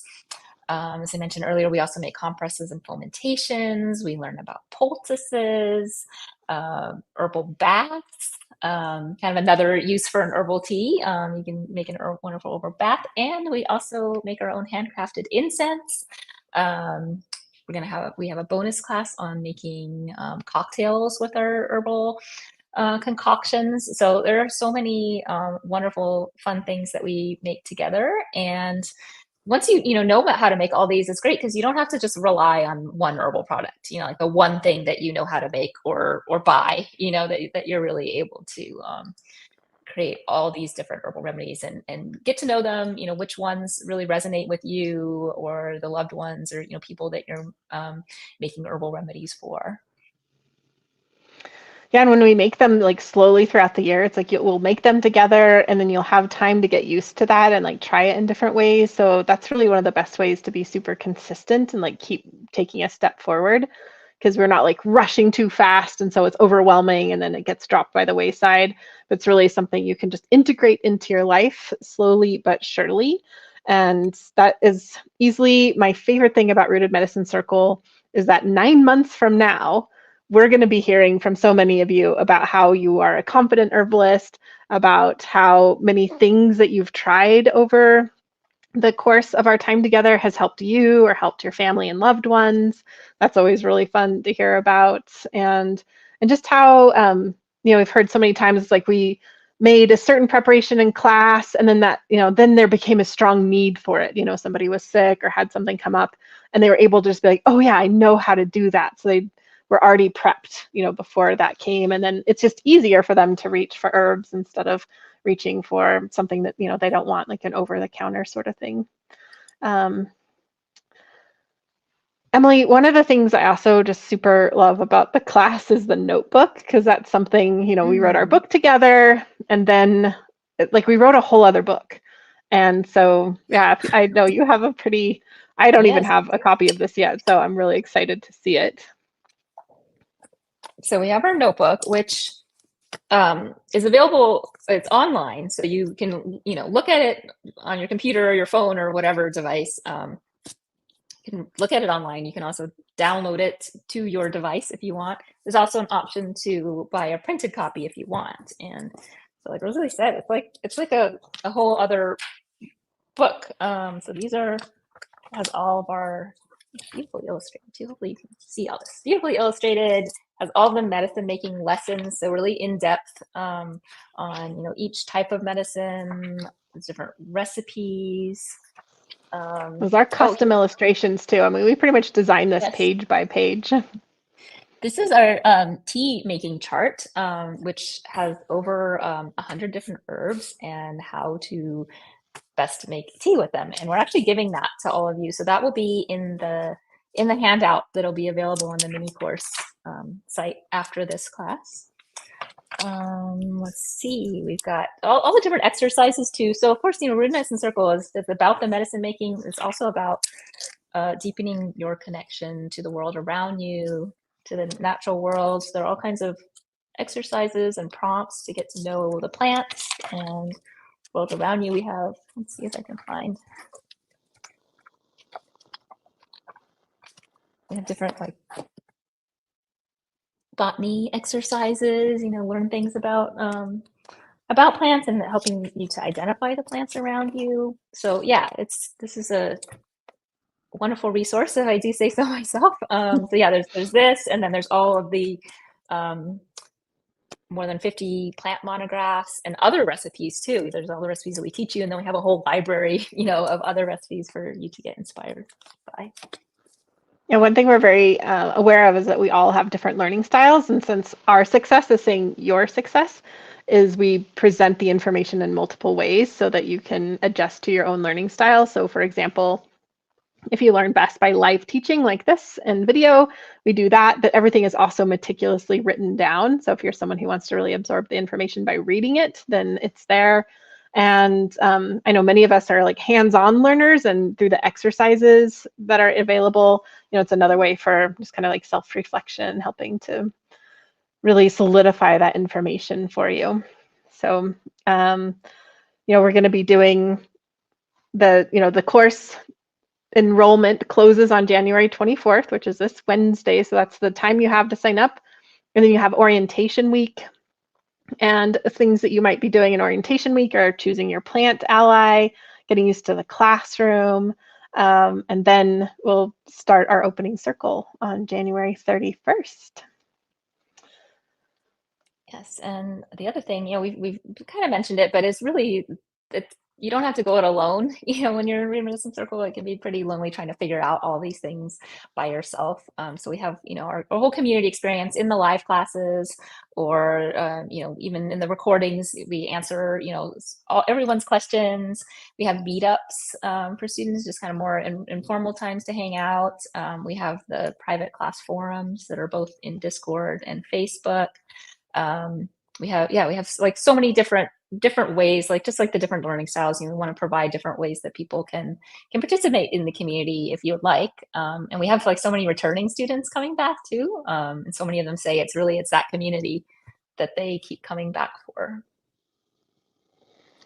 And the notebook, you can print it out yourself if you want. And then we've also worked with a printer, so you can order it directly from the printer as well and have it shipped to you. And times for classes are generally Wednesdays and Thursdays at various times. And and that schedule is already up, and you can easily add that to your own calendar. And again, I think about 25% of people attend classes live, and we just consistently hear from people that they really, some people just prefer the recorded classes anyway. And then some people attend live and then they watch the recordings too. So it really is a different, there's lots of options for you there as well.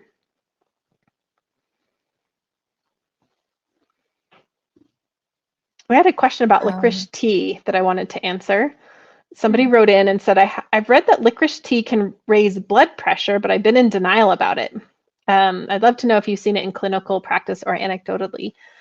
Yes, so unfortunately, licorice tea can raise your blood pressure, but it depends on kind of two things. One is how susceptible you might be to that, and two, how much licorice tea that you're drinking.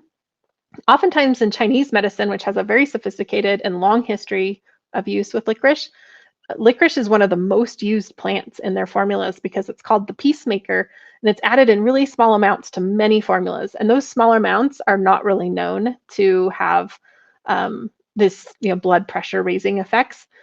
But unfortunately, when you have like a strong licorice tea, and where if you're having 5 grams or more several times a day consistently over a period of days, that can raise your blood pressure. Some people are just more susceptible than others, so even having like 1 cup with 3 grams of licorice tea or licorice in it might raise their blood pressure. But I would say that's kind of outlier situation. Most people can have small amounts of licorice tea and be fine. If that is like a concern for somebody, having a home, like oftentimes people who are dealing with blood pressure issues might have a home blood pressure cuff, then they can just test that themselves to see how they might be being affected by that. So again, it's kind of your own sensitivity or susceptibility to that, and then it's also the amounts used is really important in that situation. I have a couple other questions about the class and the notebook. Like if you could buy this if you're not taking the class, or where can you buy it? So this is part of the class. So when you enroll in Reminiscent Circle, basically you get the online version of this. This is like our our class curriculum, and then for folks who want, there's an option to buy the printed version at cost. We don't make any extra money off of buying the printed one. It's just kind of for people who want that. But like I said, you can, once you're in the class, you can look at it online, you can download it, you can print it yourself. Lots of different options. And then someone asked about I'm not finding the schedule for the course and how often are the live sessions. So when you join the class, in the course calendar, all of the different sessions for the year are all in the course calendar. And we typically meet, usually there's something going on just about every week or every other week, whether that's a medicine making class or a meetup or a Q&A. And, you can come to all of those if you like. You could, pick and choose. You can watch the recordings. There's lots of different options for that. Great. There's some questions about Tulsi cream. Apparently that piques some people's interests. And, in Rooted Medicine Circle, we teach how to make calendula cream. So we make calendula oil, and then we make lots of stuff with calendula. And in that, you could make Tulsi infused oil and make the Tulsi cream. It's basically the same, and I would be happy to sit down and write that as a separate recipe for the recipes in the course too. It's a special one. Churchill's wondering about a tea for ringworm. Yeah, there's several herbs that could be used, but again, kind of like with the lipoma, it's just not like a simple thing. So for example, like my quick response could be like, oh, a tea of wormwood. But it's kind of like you want to make sure that's strong enough. You want to make sure it's applied frequently enough. You might need to use another preparation to really get the results that you're looking for. There could be internal things that need to be done. So I just wouldn't want to give a flippant response like, oh yeah, wormwood, but that doesn't really serve you because there's just so much more to know about it, which again is why for specific conditions like that, it's really great to work with somebody who says like, yes, I've dealt with wormwood 50 times, which I admittedly have not.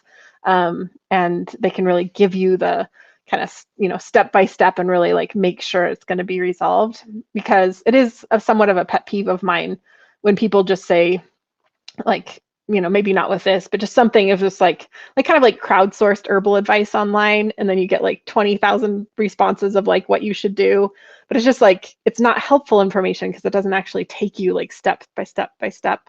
So instead, I think it's better, because my fear with that is just like, again, people try it and then it doesn't work. And then they're just like, oh, herbs don't work. So I'd rather people get like super solid, holistic, full advice that actually helps them resolve the issue, so they can walk away saying like, oh, I had this problem and then I found out how to work with that naturally and then I got better. Like that's the story I want to hear. Oh yeah, so where I got my tea strainers. So these are the strainers I was using, and basically they came in this Japanese Hario teapot, so they fit into there. So, but they also fit into lots of different mugs, or even like the wide mouth mason jar. Oh, cool. I find them very useful, for different things. But yeah, originally comes with this little teapot. Someone asked if we should rinse out tea real quick before making them, thinking like the tea ceremony process in China. And that's generally done for these kind of specialty Camellia sinensis teas, but is not really done with herbal teas. And could be detrimental to herbal teas in that like you could wash away the first aromatics of the plant. So whereas that is like a time-honored, very particular practice for certain teas, I would not really say that that's a good practice for herbal teas. I don't know. What do you think, Emily, on that? Yeah, I would agree with that. Kelly's wondering how you make oregano tea more palatable. I gave some to my granddaughter for strep throat, and she said even though it worked to heal the strep, she never wanted to drink it again. Yeah, oregano one has like super strong aromatics that are just really can be like boom, and just really intense. So how to make it more palatable is to use less than you would think and steep it for a super short amount of time. Like this is one you could steep for a minute. And really just get that first burst of aromatics. So, if you're thinking about like as a pleasure tea, and also with oregano, if I'm thinking about it as a pleasure tea, which I do like it for like aromatics, digestives and stuff, then you could make it more of a formula out of it. That would be one that I would put, say, with oat straw. Rosemary is kind of similar, like rosemary. Those like really just super aromatic, dense herbs. You use less than you think and for a shorter amount of time. DJ asked how long dried teas last, and there isn't really, one answer for that. Kind of as a general rule, we, say this, the dried herbs might last for about a year at peak potency, but some are going to, lose it earlier and some later. So you really want to use your senses, like Rosalie walked us through earlier. The how does it smell, how does it look, how does it taste, so that you're able to just determine yourself, based on like, rather than like a particular expiration date or something like that.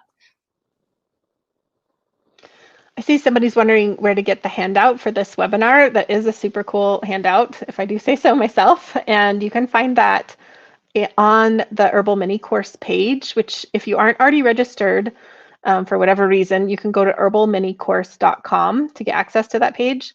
If you lost that page, you can go to herbalminicourse.com and just re-register, and the system will know that you're already in the system and put you through. So, and that's a great page to bookmark, because that has the 7 pitfalls video. If you haven't already watched it, will have the replay of this. It will have the handout for today's class as well. And then tomorrow, I'm teaching a simple exercise to help you connect with the earth, a nature connection exercise.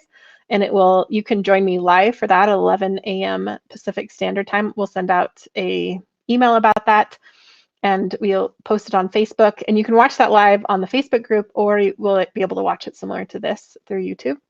And there's a handout for that too. So yeah, that is kind of like, we just created this one simple page so you can just access everything that we're doing. And again, that's herbalminicourse.com to get all of that fun stuff. We are winding down on questions. Sorry. Oh, go ahead. No, you go ahead. Oh, I was going to say, EM was wondering how long the live classes are in Rooted Medicine Circle. So for the medicine making classes, they're usually a couple hours, sometimes less, sometimes more. Our goal is to answer everyone's questions. So, we'll do our main medicine making, but we'll stay on as long as we need to answer whatever questions people have.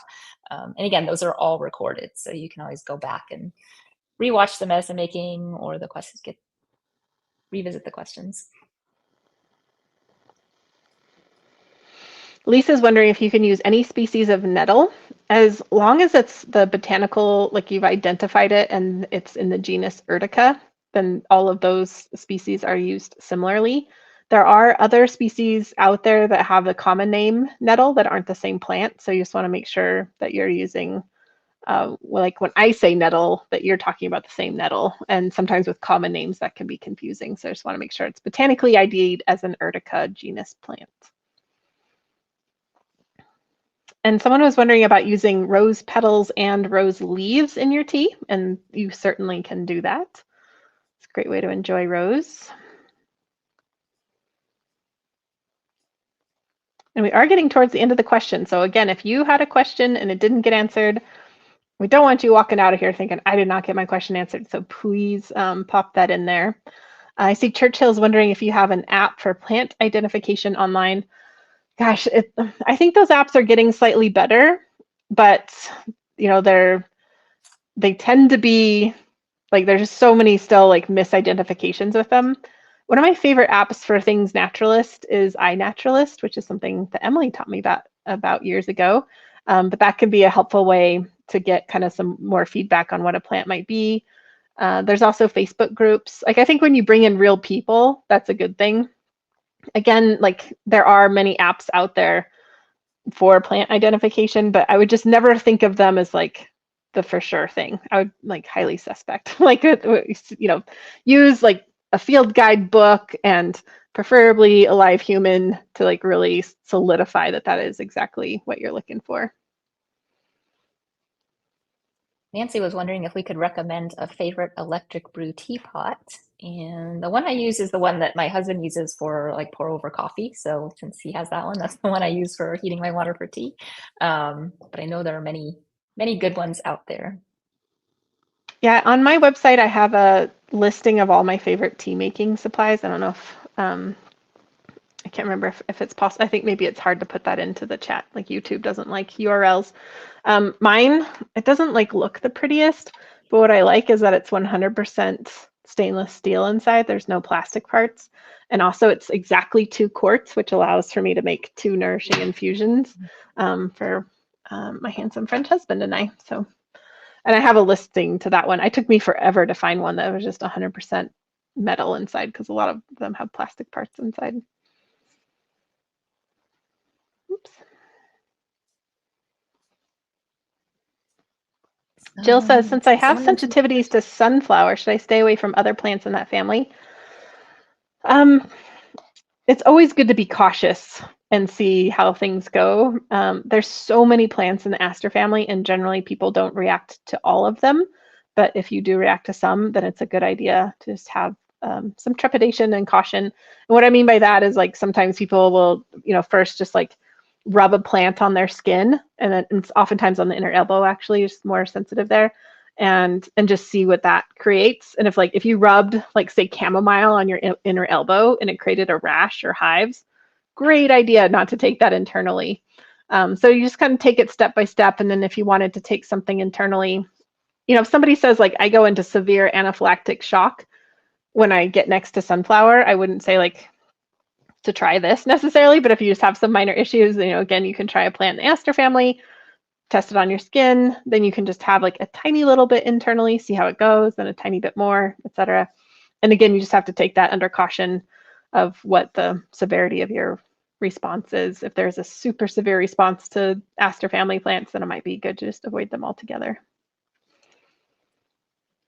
Austin Design Goddess said that on the Herbal Mini Course .com site, the part, or the Herbal Mini Course site, the part 1 video was not showing up, just the transcript. And I just checked it, and it seemed to be it was working for me. So you might want to try a different, maybe a different browser, see if that works. But it should be working. If you still have any trouble, you can always email support@rootedmedicinecircle.com, and we'll try to help you do some troubleshooting.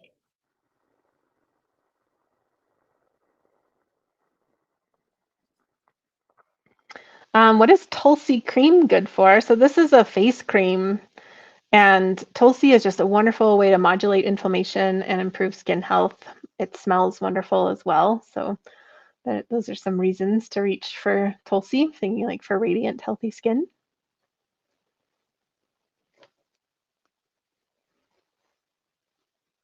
Carol says, is there an herbal tea that would help with thinning blood? My daughter and I have, I'm not going to say that right, polycythemia secondary, and need to go for blood draws every couple of months. Would like to have something in between. That's an interesting question. There are herbs like turmeric and garlic that are known to thin the blood. Are they going to thin the blood so much that it's going to help in this situation? I honestly don't know. And what's interesting is that for a long time, and even still somewhat, those herbs are contraindicated when using with blood thinners, especially warfarin. But warfarin is kind of a very volatile pharmaceutical drug that's very hard to manage anyway. But there's been people, the thing about herbs is that they're often what we say modulating. And so they don't necessarily work like pharmaceuticals, whereas pharmaceuticals kind of go in and throw some heavy punches and like move the body like to a certain place. It's a very fascinating thing with herbs is that they often modulate an activity. And so they can be balancing or harmonizing in that way. Like yarrow is a great example of that. If you have a cut, like a deep wound, you can put yarrow on it and stop the bleeding. But if you have blood stasis or congealed blood, like varicose veins or hemorrhoids or fibroids, yarrow will actually move blood. So they're just, they often are more of this balancing or harmonizing effect. And as a result, there's been a lot of other studies questioning whether or not turmeric and garlic actually thin the blood so much as to be a concern with other blood thinners. But those are the two that would come to mind to think about. But again, I don't have experience with that, so I'm not sure if it would provide, how much it would provide. But as always, it's wonderful to work with a practitioner who could say like, oh yes, I've worked with 20 people who have dealt with this issue and I have this much experience to be able to share with you. It's often that's what I'm looking for when I'm working with someone for my health. I want to feel like really confident that we're moving in the right direction based on their experience. Kelly's wondering if there's any herbal teas that can, oh, sorry. Go ahead. we're doing the same thing. Are there any herbal teas that could be used for anxiety in dogs? And I just really know very little about herbs for animals. Can you answer that, Emily? Yeah, I was gonna say, unfortunately, I don't have experience with herbs for dogs either, so I don't have anything specific to recommend. There is a helpful But I book called Herbs for Pets by Gregory Tilford and Mary Wolfe, and that's been a go-to for me for working with cats, and then recommending it to other people for working with pets. So you might check that out. could refer you to my friend Swanee Simon. You can find her online. She is famous in Germany. Like she's been the go-to herbal person in Germany for decades and is just now starting to release stuff in English, which is really great. And I do have a podcast interview with her. So you can check out that and check out her website. And she's on Instagram and she does consults and that sort of thing too. So, yeah. Well, I think we're getting towards the end of these questions. It has been a ride. We've been here 2.5 hours. That time has gone by so Yeah. quickly. Yeah. It's been a lot of fun. I'm really excited to just share a love of tea and hear about other people's experience making the tea. And whether you made tea today or you're about to make tea, we'd still love to hear about it and hear your ahas. So please share those either in the Facebook group or you can just hit reply to the emails we send out or write into support@rootedmedicinecircle.com. We do see all the comments that come in. And if you love this and you're thinking like, yes, I would love 9 months of learning the ins and outs of all sorts of different herbal remedies, then we would love to have you join us. We do have open enrollment now until Wednesday. And we've already seen lots of people come in and it's going to be a fabulous year. And we'll be doing the gardening course. We'll have the Braiding Sweetgrass Book Club and we'll be making fantastic medicines together and having meetups. And yeah, it's a very I don't know, it's an exciting time to see like the new batch of students come in. We have over 30 people who are joining us who have previously taken Rooted Medicine Circle. People come back because they love the community and they want to experience it all again. You do have access to all of your course materials for a lifetime, but what we do is like you get that kind of shelved so you can always like come back to it. And then, people might want to come back next year. So we're welcoming people in. It's a really exciting time because then we're just going to dive into our opening circle in just about 10 days or so.